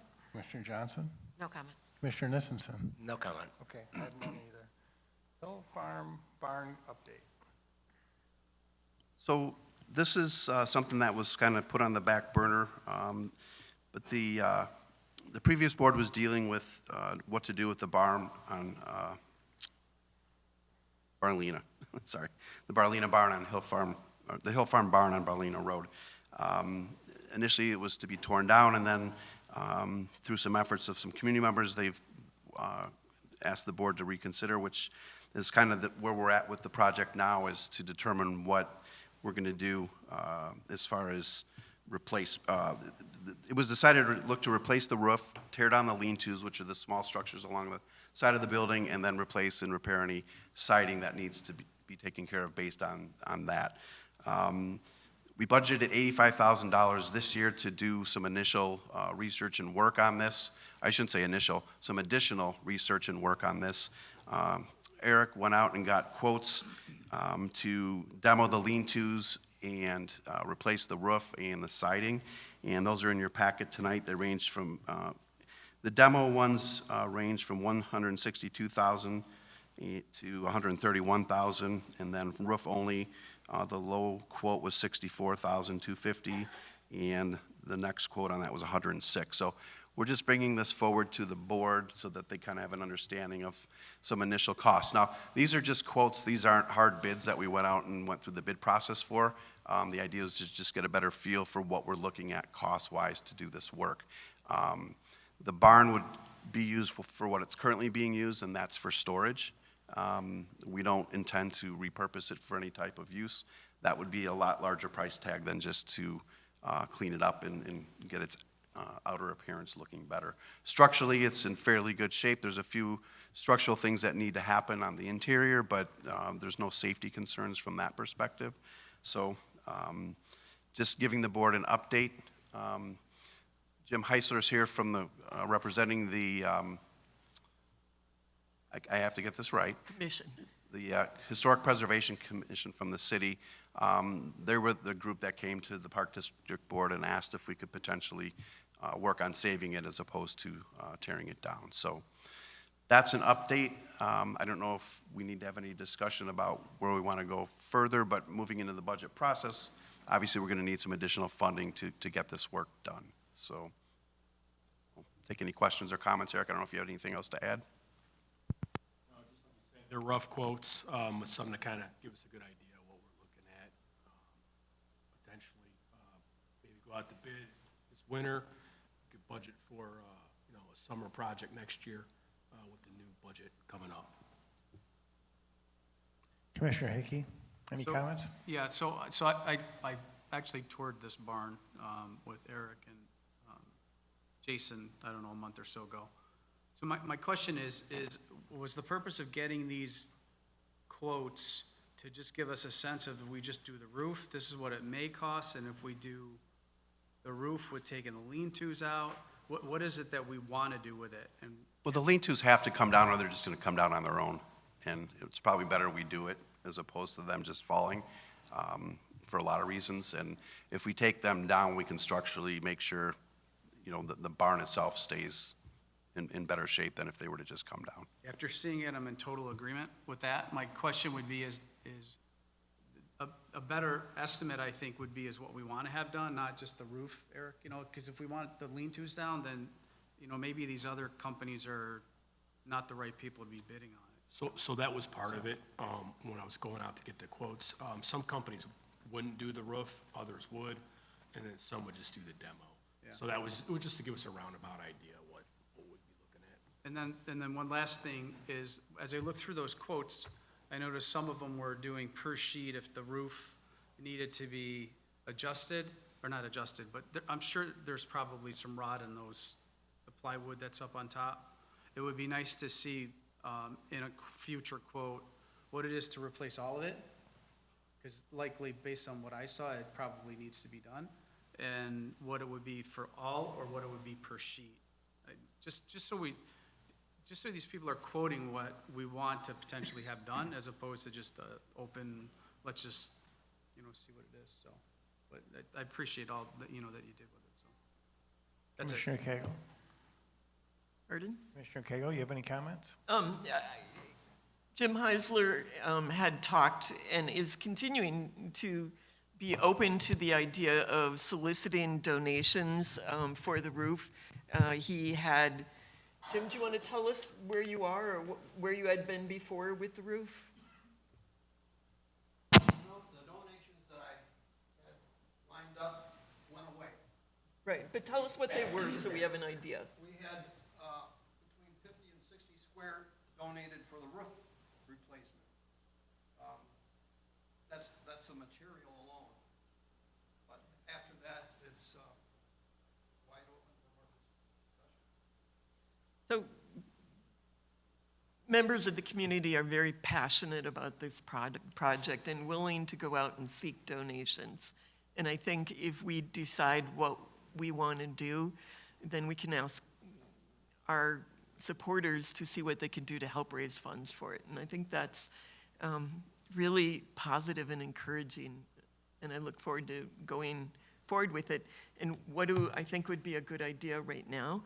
I think asking staff to, directing the organization to hold on to the $85,000 that's currently budgeted in this year's budget, hold on to it for next year, and then hopefully we can get those better quotes that Rich was talking about it and fund that first step of the project next year with more funds from this year and next year. Commissioner Heisler? I don't really have much to say, just, I'd like to see the numbers come in for next year, and just get a better idea. Commissioner Jacobson? I agree with what Rich was pointing out, that we need to have a more accurate idea of what it would cost to get the roof redone. Commissioner Johnson? I want to make sure that we are working with the Historical Society, because to make sure that we're on the same page, because I know that, you know, we might have one thought and they might have another, and we have to think about it. How much money do we want to spend on this? And where is it going to go from there? Okay. Commissioner Nissenson? Eric, does it, unless I'm reading this wrong, it looks like the two bids that include both demo and roof, looks like they include the plywood? No? I mean, not to put you on the spot. No, It's not at all. my intent. No, that's fine. Yeah, I think one of them does, the more costly one does, I believe. But then the other, there's another one that if you look at the fine print, you know, it says per It's an sheet. addition, okay, Right. all right. But that's kind of the plan or the intent all along, is when we do go out to bid, we do have the specs, it's very detailed. So the contractor, or whoever's bidding on on the project, will be beholden to those specs. So this is just a very preliminary, give everybody an idea. Okay. Well, we've got some direction for you, and we'll see if we can find some private money, too. And I should add that the Historic Preservation Commission has agreed to try to help us with grant funding as well, because they've got a lot better avenues to that than we might. So that can also help us with this. Do we have somebody that writes grants for the Park District that would work on that, too? Amy writes our grants. Good. Okay, that'd be good. Okay, the fiscal year 26-27 budget timeline. This is just simply the budget timeline for the upcoming year that Tina and I put together. Well, Tina, really. So this is just to give the board the idea of the process and what we go through. So staff will wrap up entering the preliminary numbers by the end of January. Department heads and staff will meet February 2nd through the 13th to review and make changes. The draft budget will go to the board February 23rd. We will have a special budget workshop meeting on March 2nd to review the budget with the board, and then March 18th, put out the budget and appropriation ordinance in tentative form. It has to sit out for 30 days, and then publish the notice of public hearing April 7th, and then hopefully approve the budget and appropriation ordinance on April 20th. We can approve the budget as late as July, but the sooner we get it done, the sooner we can get started on projects. We can't commit to going out and getting bids and things like that unless we know the funding's in place. So the sooner that we get it done, and obviously we have a short construction season in the Park District world in this climate, so the sooner the budget's approved, the sooner we can get started on projects, the less likely there is likelihood of carryover to the next year or running into inclement weather in the fall and winter. So any questions on the timeline? Any questions from anyone? All right. First read discussion on possible lake war solutions. Yeah, at the last meeting, we brought up, it was said a couple times about there was a desire to end the lake wars, a desire not to continue the lake wars. And what we've done as a board doesn't end the lake wars at all. It just kind of quells it for the moment. Any new board could come in and undo everything that this board had done, just like this board undid a lot of things previous boards had done. So if the consensus of the board really and truly is to move towards an end to lake wars, there's two possible scenarios I think we should discuss. Scott Puma, in his legal memo, identified what would be a good one, which would be to go to the state legislature and ask for basically a one-off permission that would give that they would pass that would give Crystal Lake Park District, as the majority owner of the lake bed, since we own 92% of the lake bed, the right to control everything that goes on the lake. We would have authority over everything on the lake, and that would be a very definitive and clear-cut end to the lake wars. What do you think about that? His recommendation, his possible option was to provide all park districts. Right. All park districts with Right, legal and authority. going through all park districts would be a greater effort. I think it would be probably easier to get an exemption, sorry, or whatever the correct word is, permission just for us to get it done. I think that might be deemed special legislation and not constitutional. Okay. Okay, so guys, we're going to go around. So Commissioner Hickey, I don't have any comments. Commissioner Heisler. I'm not a big fan of that. I get the idea, but I don't think that's not the direction I would like to go. Can we ask why? Commissioner Jacobson. Well, I'm going to let Kathy maybe come up with the other options, and then maybe get to comments, or what do you think? Well, I was hoping here, this is. You're out of order right now. We're going around, and everybody's going to say their piece, okay? But this isn't a discussion. It's on here for a discussion. That entails back and forth. No, we're not doing that. We're going to let everybody say their piece. So, Commissioner Johnson? I think what we're trying to understand, and of course I'm looking at you guys that live on the lake, I don't grasp lake wars. I know, Eric, you've used those words with me, and I don't. So what I'll talk about me, I want to understand, this is how I think. What is the big deal? Sorry, I'm using that word, but what is the big deal that we own this or we don't, right? If the Park District, as you know, there's been some lawsuits from the 70s to the 90s and stuff, and proof, or that people said, the judges said that we own it. What does that mean to you guys? I'm asking you guys who live on the lake. That's the only understanding. That's why when she brings this up, tell us, what are we missing? I feel like I'm missing something. So that's a suggestion. What Kathy mentioned was what we learned in 2019 from Scott Poomer. So. Thank you. Commissioner Nissenson. I'm curious what, as we go back around, what Kathy's, what the second suggestion might be. I'm not going to jump on board saying, agreeing that the Lake Park District should provide complete oversight for the lake.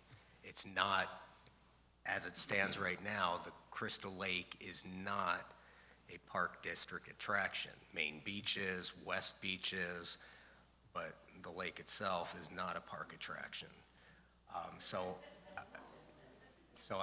I'd like to hear what the other option might be. I mean, and why would the Park District have the, you know, why would we come in and say we have that authority?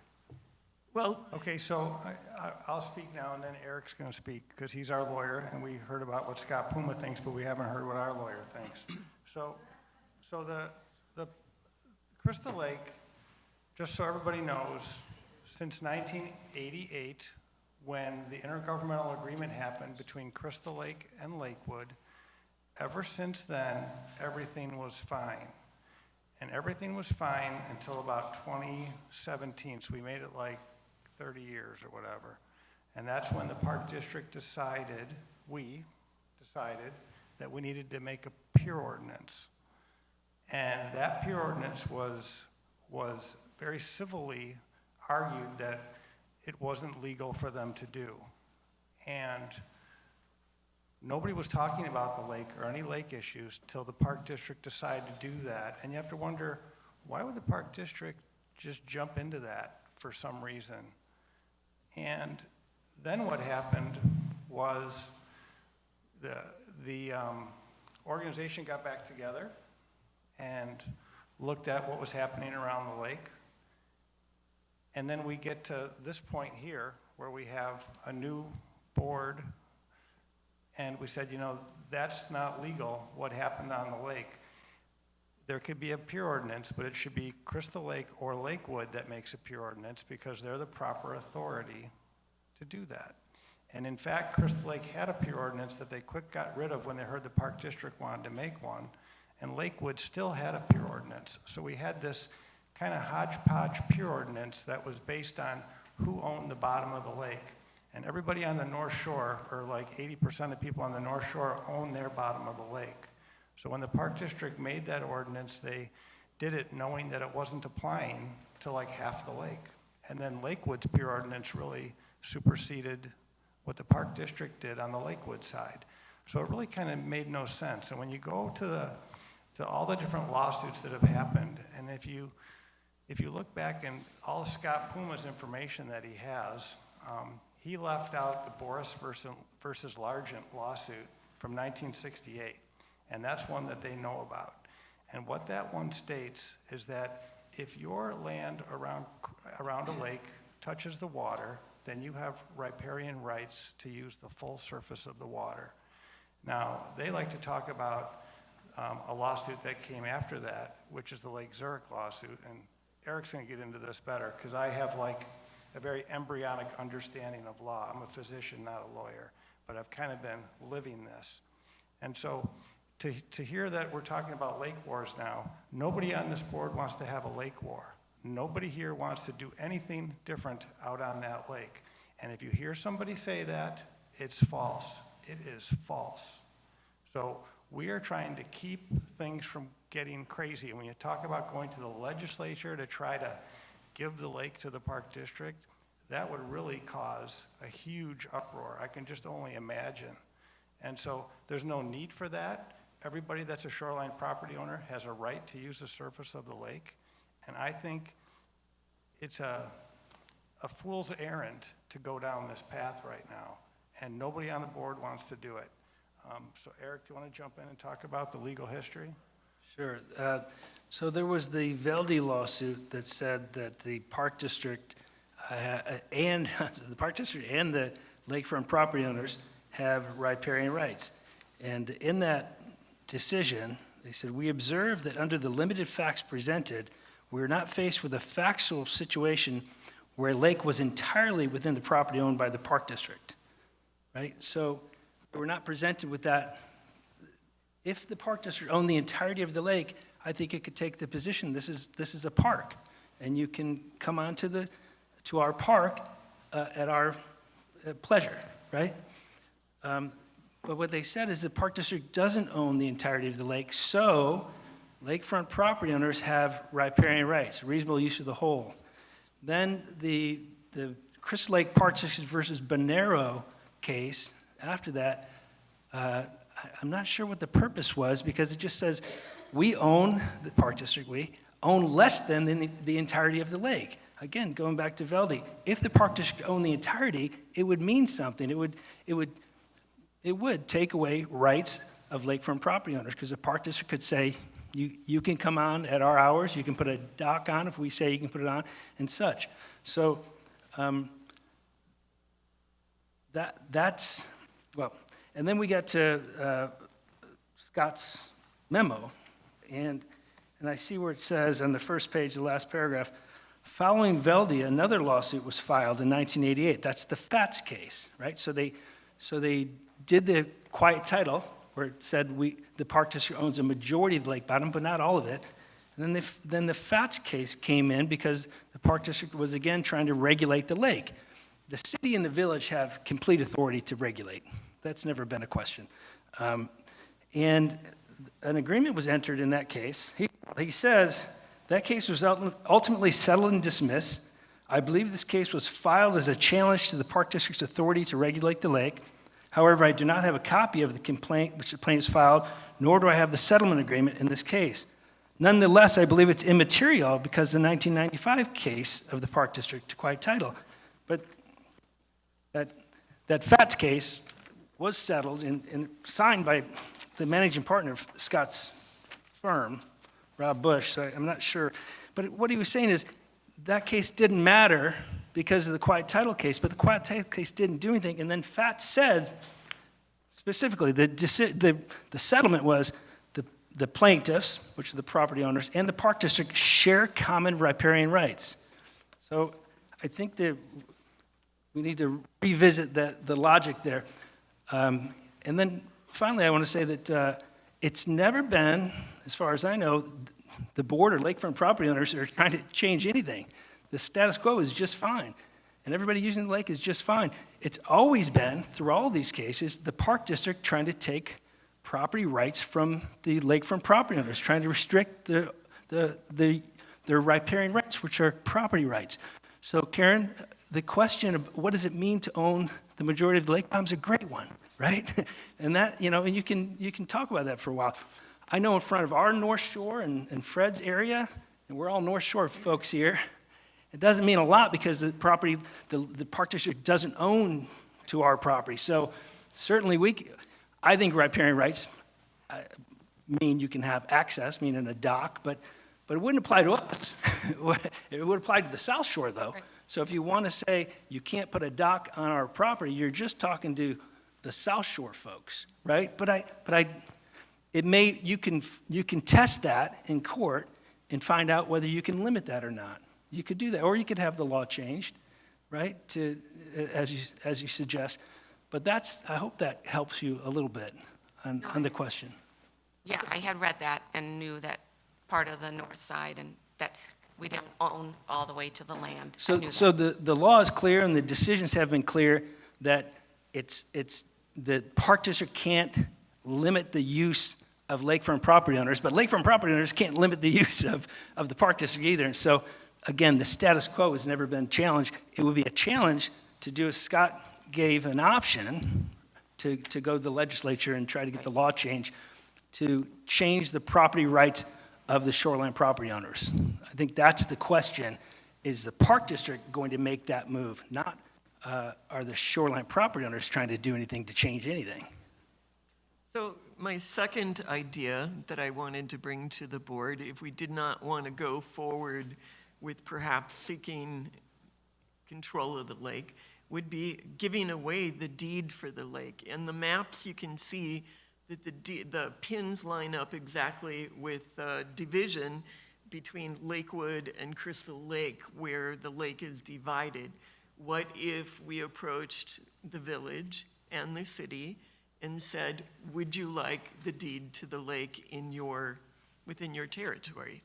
I think it would take the Park District out of being the pickle in the middle. I think it would end the endless hours that have been, in dollars, citizen dollars that have been spent debating this topic for decades if we gave away the title. I don't think Park District will ever be looked favorably upon by lakefront owners, property owners, because of the past history. I think it's very tainted.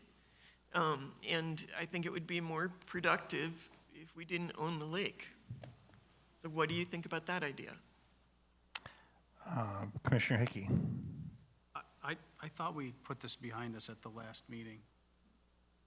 We didn't discuss this, though. Okay, Commissioner Heisler? I didn't think that ownership of the bottom was an option. Your mic, we can't hear you. I didn't know that owning the bottom of the lake was an option. I didn't think that was a good Okay. decision. I don't remember. Commissioner Jacobson? Well, I'm assuming that the initial proposal that Kathy made was something that she just wanted to stimulate some discussion with. But the second proposal that was just made, I agree wholeheartedly that that would maybe possibly put an end to what we're dealing with, and we can move forward and do other things. And I don't know if that would happen, but it's an option. Commissioner Johnson? So I hear what she's saying, and I think that that is something that we can talk about. I don't know how the staff or, how the staff feel, but I'll bring up the one thing that we're kind of like not saying is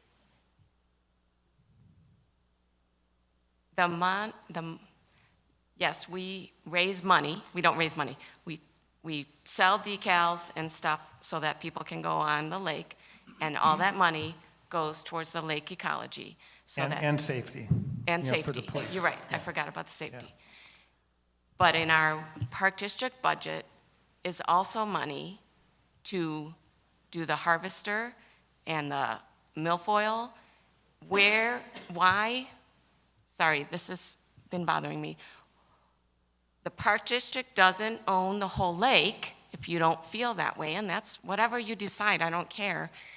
But whatever we decide to stop these lake wars, it troubles me as a taxpayer of how much money we put in our budget for the Park District to do the taking care of the lake. Because I feel like you want to remove that we own it. I don't really care, but yet you want our money. You want it in the budget. So I just want to understand, where is our part in, what is the Park District's part in taking care of the lake if we're just a homeowner like you? Okay, Commissioner Nissenson? It's a good point. Good point, Karen. I like the concept of deeding it over if the village and the city will take it. I'm curious, to Kathy's point, what's budgeted for the harvester and any other lake items. I was under the impression that, and maybe wrongfully so, that the harvester was covered with the ecology fees. It is, as well as all the hay associates. Yeah, so there seems to be confusion about the budget, so let me try to clarify that so everyone understands. So the sticker, the decal, boat decals that are sold, the money generated from those sales covers harvesting, It covers the treatment of invasive species, shoreline treatments, which is part of the invasive species, and also in the west end to knock off some of the stuff early in the season so we don't have problems as we go later in the year. And a lot of what Bill and Greg's presentation covered. Again, the big milfoil treatment that'll happen this summer would be covered by those fees because that's an invasive species. Then the Park District has historically budgeted anywhere from, I'm going to say, $65,000 to $120,000 for other lake activity ecology work. The kills that take place at the beaches for the summer that are done in the springtime right before we open, and then work out at the Lippold wetlands. That's part of it because that contributes to the lake. Water monitoring, quality testing, plant surveying that goes on in the lake. So there's a list of like 7 things that our lake management company does as part of that $80,000. So that's the maintenance and the upkeep of the lake from a health standpoint. So does that make sense to everybody? So there's 2 buckets, and the stickers take care of harvesting and invasive species treatment. Am I missing anything, Eric, on that? The purchase of the weeder, we purchase the boat and we pay for the maintenance Yeah, of the boat. so we take, in that budget is the maintenance of the harvester. We're setting aside money as it depreciates so that when it's time to purchase a new one, the money's on hand. So that whole budget's locked pretty tight as far as what it's for. But there seems to be questions every now and again about these 2 funds actually mingling, and they're completely separate. And we've worked hard to keep them that way. Part of the agreement we had with the city of Lakewood was that it would be separate accounting for the sticker money and the lake safety money, and it's worked very well. So that's a quick explanation on the two buckets of money for that, for the lake. If I could jump in, the question Kathy, you're out of order. is, there is a question of what Kathy, happens if the Kathy, city you're out of and order. Lakewood do not enter this Kathy, you're out contractual of order. agreement. You do not have the Because then floor. we will not have the Kathy, I'm gonna have to ask you $60,000 to yield the floor. that the sticker You'll have to yield money the floor, would bring Kathy. to us. So to put a finer point on it, last year, I think it was about 60,000. You gave a range, but the budget that you showed me showed that it was about 60,000 that the Park District spent. And so that 60,000 goes to maintaining the 2 wonderful beaches. There's a lot of weeds there that need to be taken care of and some other things that Jason talked about. So I don't want it to be thought that the Park District was paying for the weed machine or for the weed treatments that are happening out in the lake.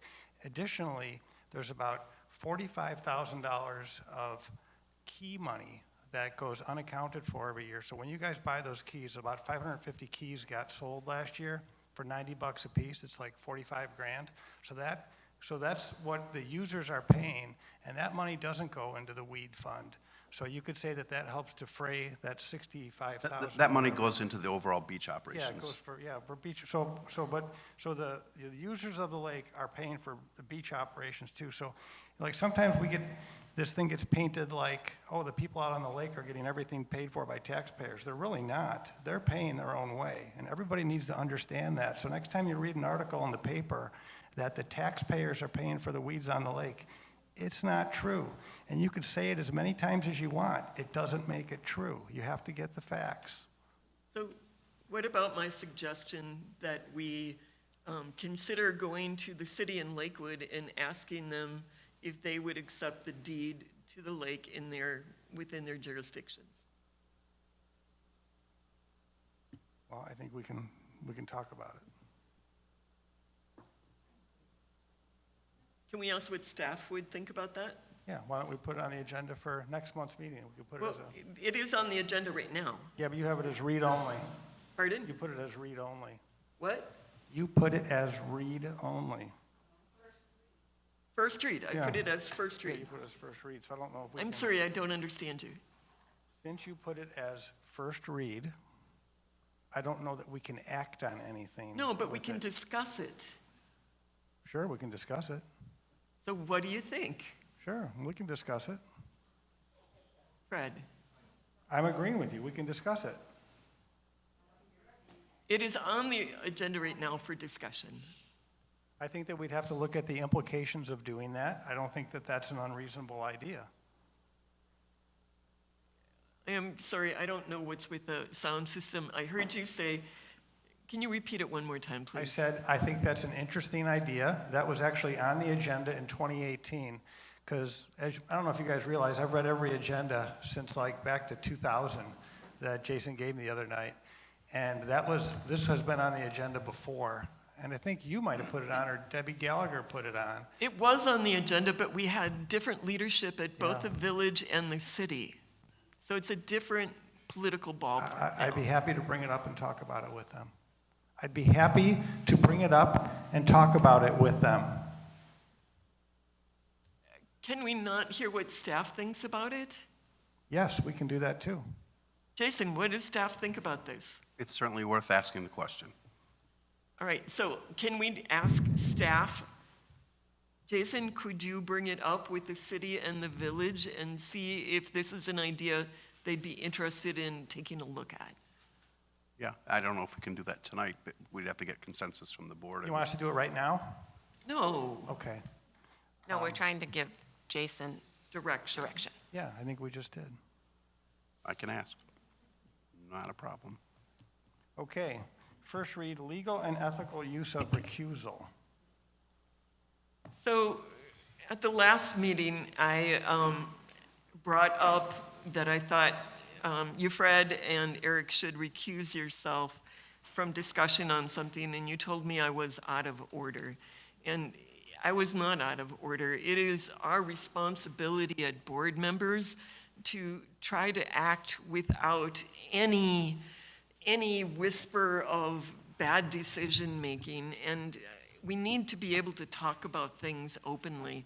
So I started looking more into what recusing yourself means, what the legal requirements are for lawyers. Eric, you recused yourself from writing a property lakefront riparian rights. Can you explain to us why you recused yourself from that? Okay, wait, before we do that, why don't you just make your whole statement? We're gonna act like a board. So you make your statement, and then we'll go around, and Eric will make his statement. No, I would like Eric's input first, please. We're not gonna do that. Well, Eric, could you please answer my question? We're gonna run this like a board meeting. No, Commissioner we Cagle. do, So the at way a the- board meeting, on a read-only, it's No, a discussion this thing, is and a we have the board meeting. right I to hate tell you, answer and ask This questions. isn't, we're not having coffee. This is a board meeting, so make your points, and then we're gonna go around. All right, Eric Anderson recused himself from getting involved in writing the property rights writing a property riparian rights for homeowners on the lake. Under state code, he had to have given us the reason why. Lawyers are held to a higher bar on recusing themselves than we are as government officials. So Eric recused himself, which was probably the correct thing to do, but under state code, he needed to tell us why. We need to understand why things are happening, and that keeps everything above the board in full transparency for not only us, but for the staff and for the citizens. They need to know we're doing things in the right area. If you look at the document I added today about identifying and avoiding conflicts of interest for state officials and the Employees Ethics Act, this was put together by a Chicago law firm, and I think they did a really excellent job on pointing out some things that I think we need to be aware of.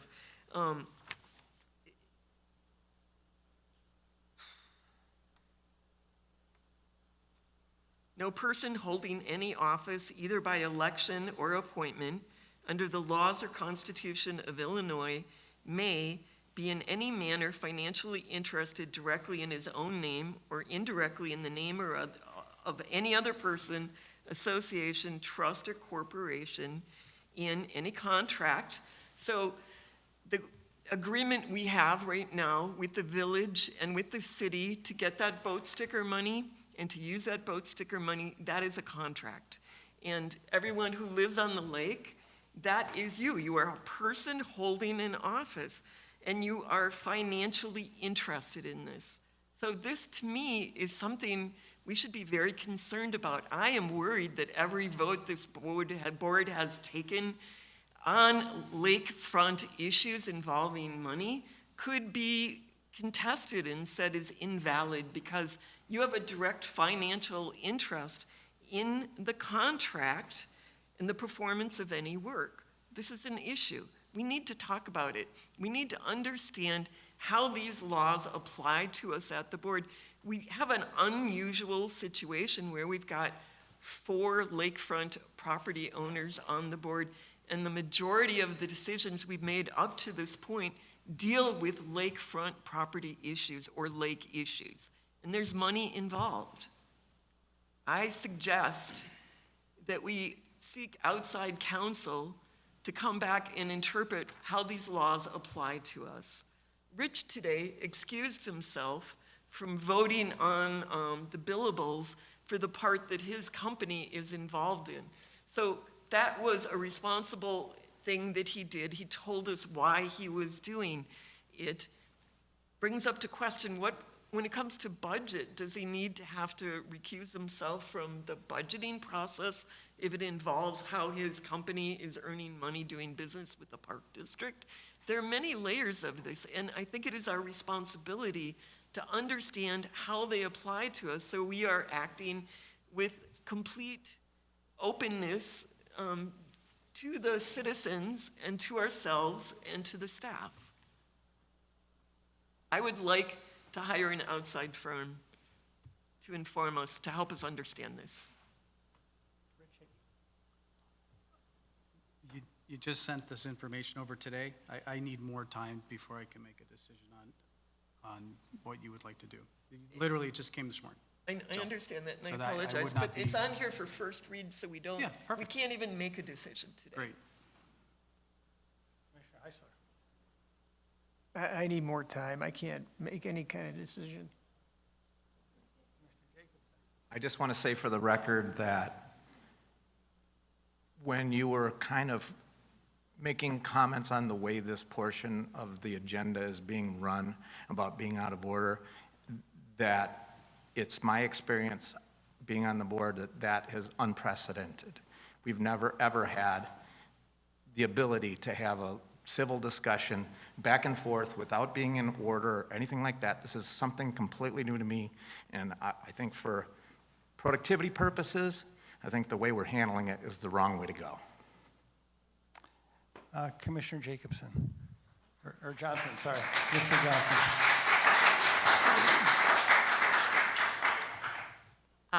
I'd like to, I don't have anything solid, because yes, it's all new, and I've definitely felt of how does, where does the money lay, and making decisions about money. I don't know. I think more discussion. Commissioner Nissenson. Kathy, if I understand it correctly, you're suggesting that there's financial gain to be had by? Will Fred allow me to answer? No, just make your comment. I would like to get a response on that. It's part of my decision-making process. I mean, I'd like to hear if I'm financially gaining from this process and what I voted for. I'd sure like to hear it, because I don't understand it. Okay, I'll go, and then we'll let our legal counsel talk about this. So I don't think, first of all, recusal is voluntary, and so you're never forced to recuse. And so you'll learn about that as you study it more. And secondly, the Park District is a shoreline property owner also, so they would have to recuse themselves too. And so you could argue that everybody here would have to recuse themselves. So I don't really understand that argument that well. I could tell you that George Wells, who was the mayor of Crystal Lake and was a shoreline property owner, made the unilateral decision to put buoys right down the middle of this lake as the mayor of Crystal Lake. And so, and then got into a very deep lawsuit because of that. So with that, I'll just transition to Eric. So I decided I wouldn't represent the Park District with respect to the riparian rights issue or whatever it is that they might do, because I thought my representation would be materially limited by my personal interests. And then with respect to the, that's not a blanket thing. That's based on what is the action being considered, right? So that's what I have to look at. As far as this board, the conflict of interest is meant for when companies or people do business with governmental entities. To say that something as minuscule as, well, in fact, the board voted to maintain the status quo as far as an economic interest goes from the IGA to the new agreement. But to say that you couldn't even do that would be akin to saying that no park board member that owns real estate could vote on the levy, which is a much bigger economic proposition. So I don't agree with your analysis. But if you want an opinion upon on any of these issues, just ask. I'd be happy to give it. It's not that difficult. The conflict laws are pretty clear. It's based, for the most part, on an economic interest. And the most common thing is when you have a contract with the park district, or a family member has a contract, or you have a contract or you have somebody, let's say, somebody's coming to the city and they want a zoning ordinance, a zoning variance, right? And they have, they're renovating their home, and that's why they're building a new home. And the contractor was a city council member. Well, that contractor shouldn't take part in that decision, right? I don't see anything like that here. May I answer, Keith? Go ahead. So Keith, I don't think you're making money, but if you read, it does say, in any manner financially interested directly in his own name or indirectly in the name of another person, association, trust, or corporation in any contract or the performance of any work. So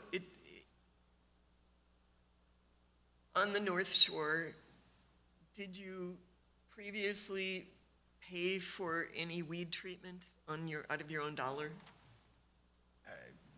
No. Because I know SPOA used to collect money for weed treatment. Did you not give money to them? No.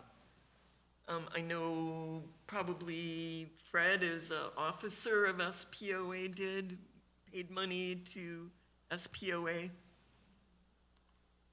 You can finish your statement. I'm not going to have a conversation with you. Make your statement. Okay, but, so anyway, I think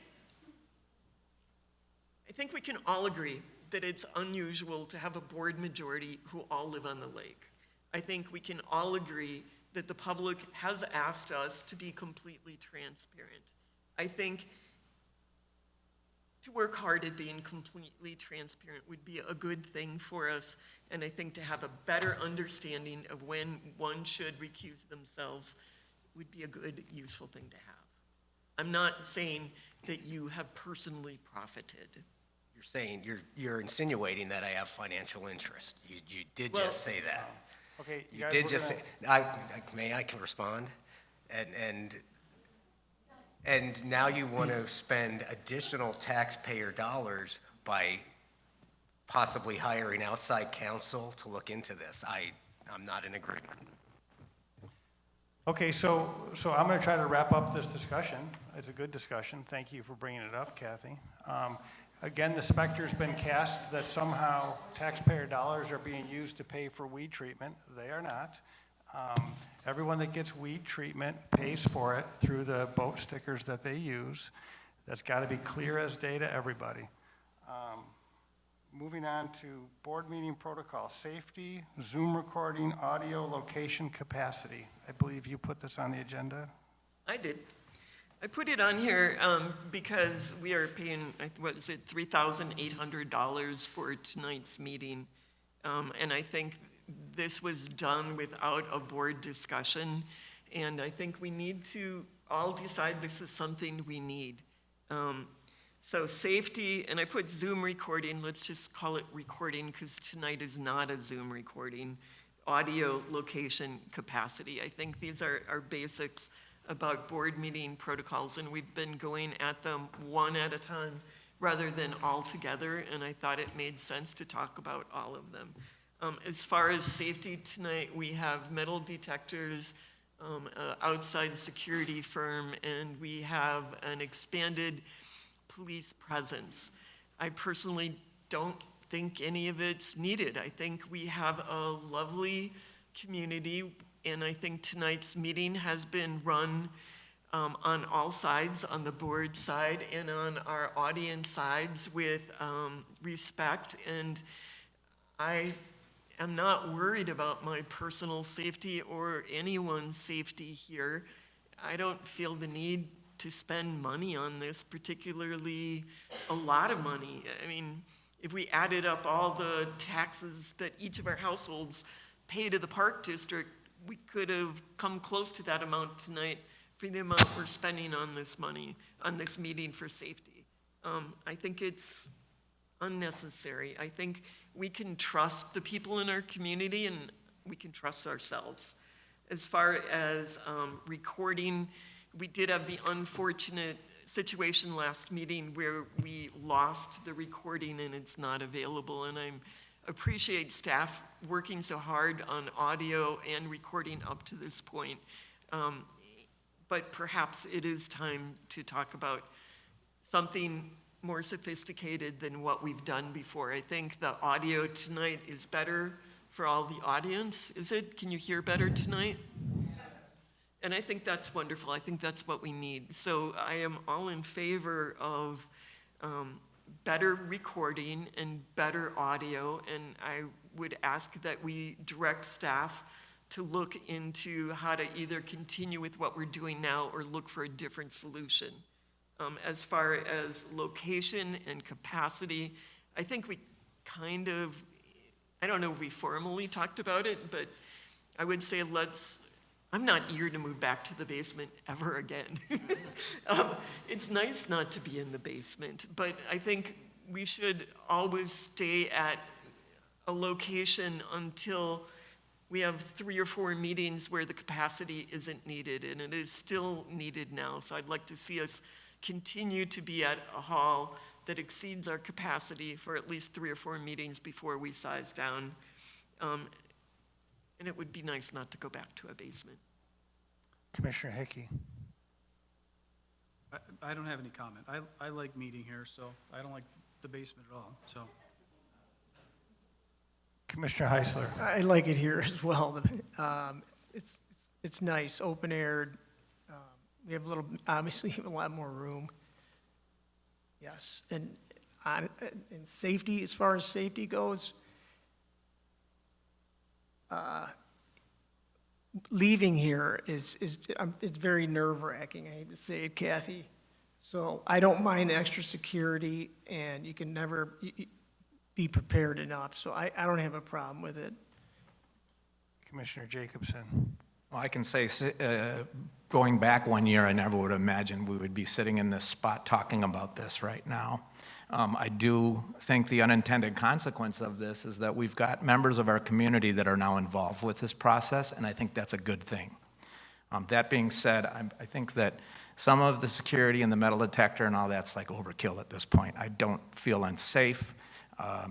But I do like the ability of being able to get the word out to the public in a clear fashion where they could be at home. I know not all people can make it to the meeting, having it recorded where they could watch it. I think all of that's a good thing. So if we're striving for transparency, all of those things add up to more transparency. But as far as some of the other security issues, I don't find the need for it. Commissioner Johnson. Yes, I agree with that. I don't ever want to have to go to the safeties that we did today and even more. So it was very saddened to hear about that. I do agree and love the idea of Zoom to watch it from home for a lot of people who can't come. And I didn't ever think about that we ever had a different location choice. So we've been in the basement for 4 years. So that's about it. Commissioner Nissenson. I like it here. I like the idea of Zoom meetings, and I'll just leave security to, honestly, Jason and his team, what's deemed appropriate. Okay, so the safety issue has been very paramount. I can tell you that the way I have been characterized on social media, Nazi, fascist, this is right out of the Democratic Liberal playbook of how you dehumanize somebody. So so the fact that you're booing right now is my exact point. So here we go. I'm getting called, and the board's been getting called, the four of us, Nazis, fascists. We've been hearing all kinds of heckling. I've been having people mouth swear words at me during meetings. I've been having people like make fists at me during meetings. And if you don't think that this is if you don't think this is real, just look at how you guys are acting right now. This is not the way, see, I've got somebody like making like a little like crybaby sign at me right now. So you guys, just so you know, this is all being recorded. Everything you're doing, every face you're making is being recorded. And we're gonna have to have a civil meeting. And that means you can't, threaten people. You can't make people feel uncomfortable. And if I feel uncomfortable, I'm uncomfortable. And we have to do the same thing for you. So it's very reasonable to take reasonable steps. Metal detectors are very reasonable. It's not uncommon to have metal detectors. We're taking extra security. We have extra police. That is going to continue. We are going to have security that's commensurate with the threat. And that's just the way it is. If everybody was here being kind of pleasant and making comments, that's one thing. But it's not going that way right now. And again, okay, so can you take her out of here, please? So you have to realize that if everybody's behaving that way, then we have to take the necessary measures. I'm a husband, I'm a father, I've got a grandkid coming, I'm volunteering for this position. There's not that many things that we've actually done, and everything that we do gets blown up into like this end of the world scenario, and then everybody gets gyrated on Facebook. And so if that's gonna happen, then we're gonna take necessary precautions. It's just reasonable. If everybody wants to settle down, and I was so happy that Commissioner Kegel made some comments tonight, like, let's take the temperature down. Let's talk about things.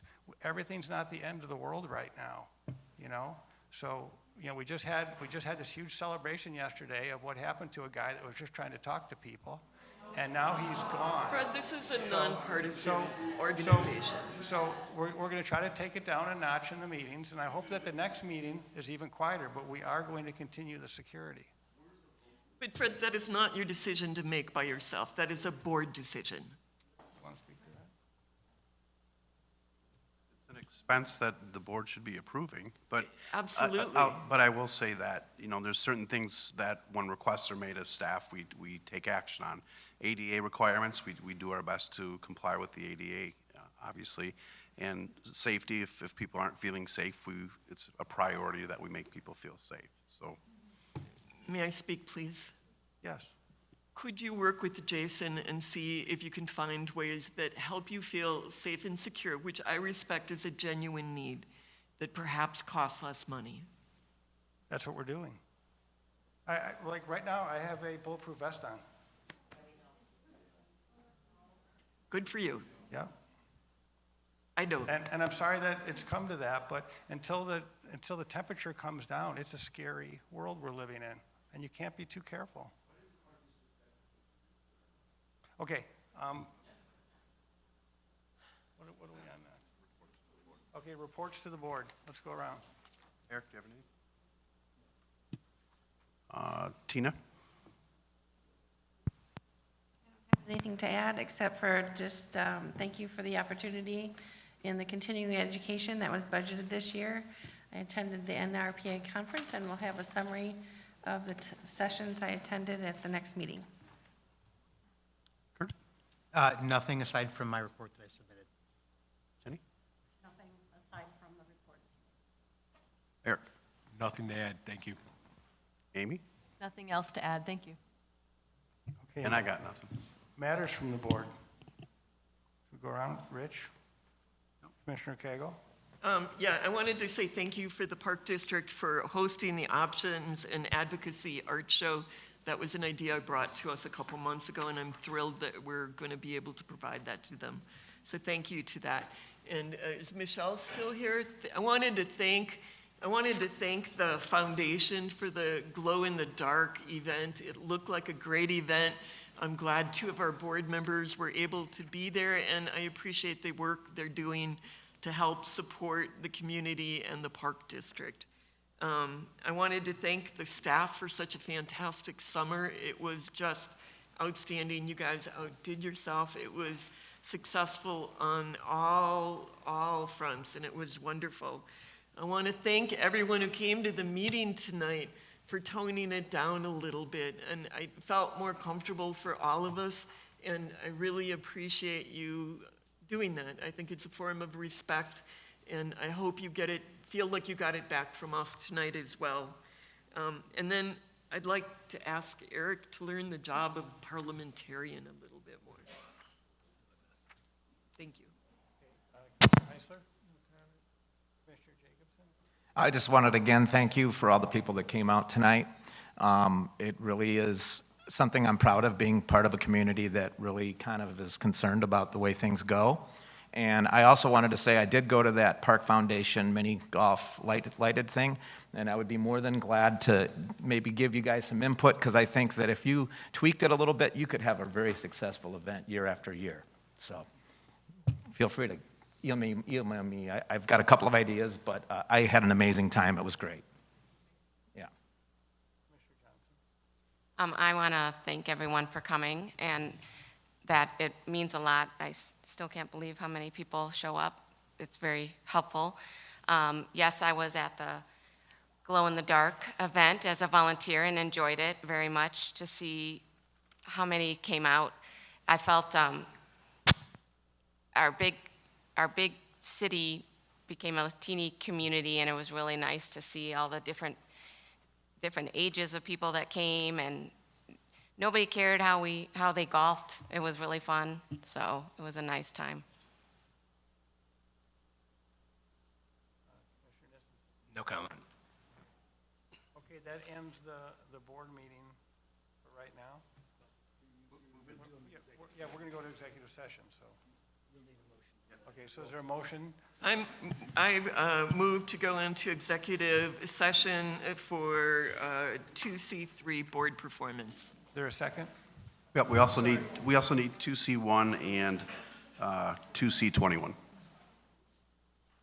I can't second my own motion. Is there can we make a motion to just include all Do you three? need me to add those to the? Yeah, just make a motion. I move to go into executive session for C1, C2, and C3. C21. I don't see those on the agenda. They are. Oh, there we go. You're right. So we still need a second. I will second the motion. Right. Commissioner Cagle? Yes. Commissioner Heisler? Yes. Commissioner Hickey? Yes. Commissioner Jacobson? Yes. Commissioner Johnson? Yes. Commissioner Neesensen? Yes. Commissioner Tazinga? Yes. All right, we'll take a 5-minute break so the cameras could be shut off, put on pause.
Okay, we're out of executive session.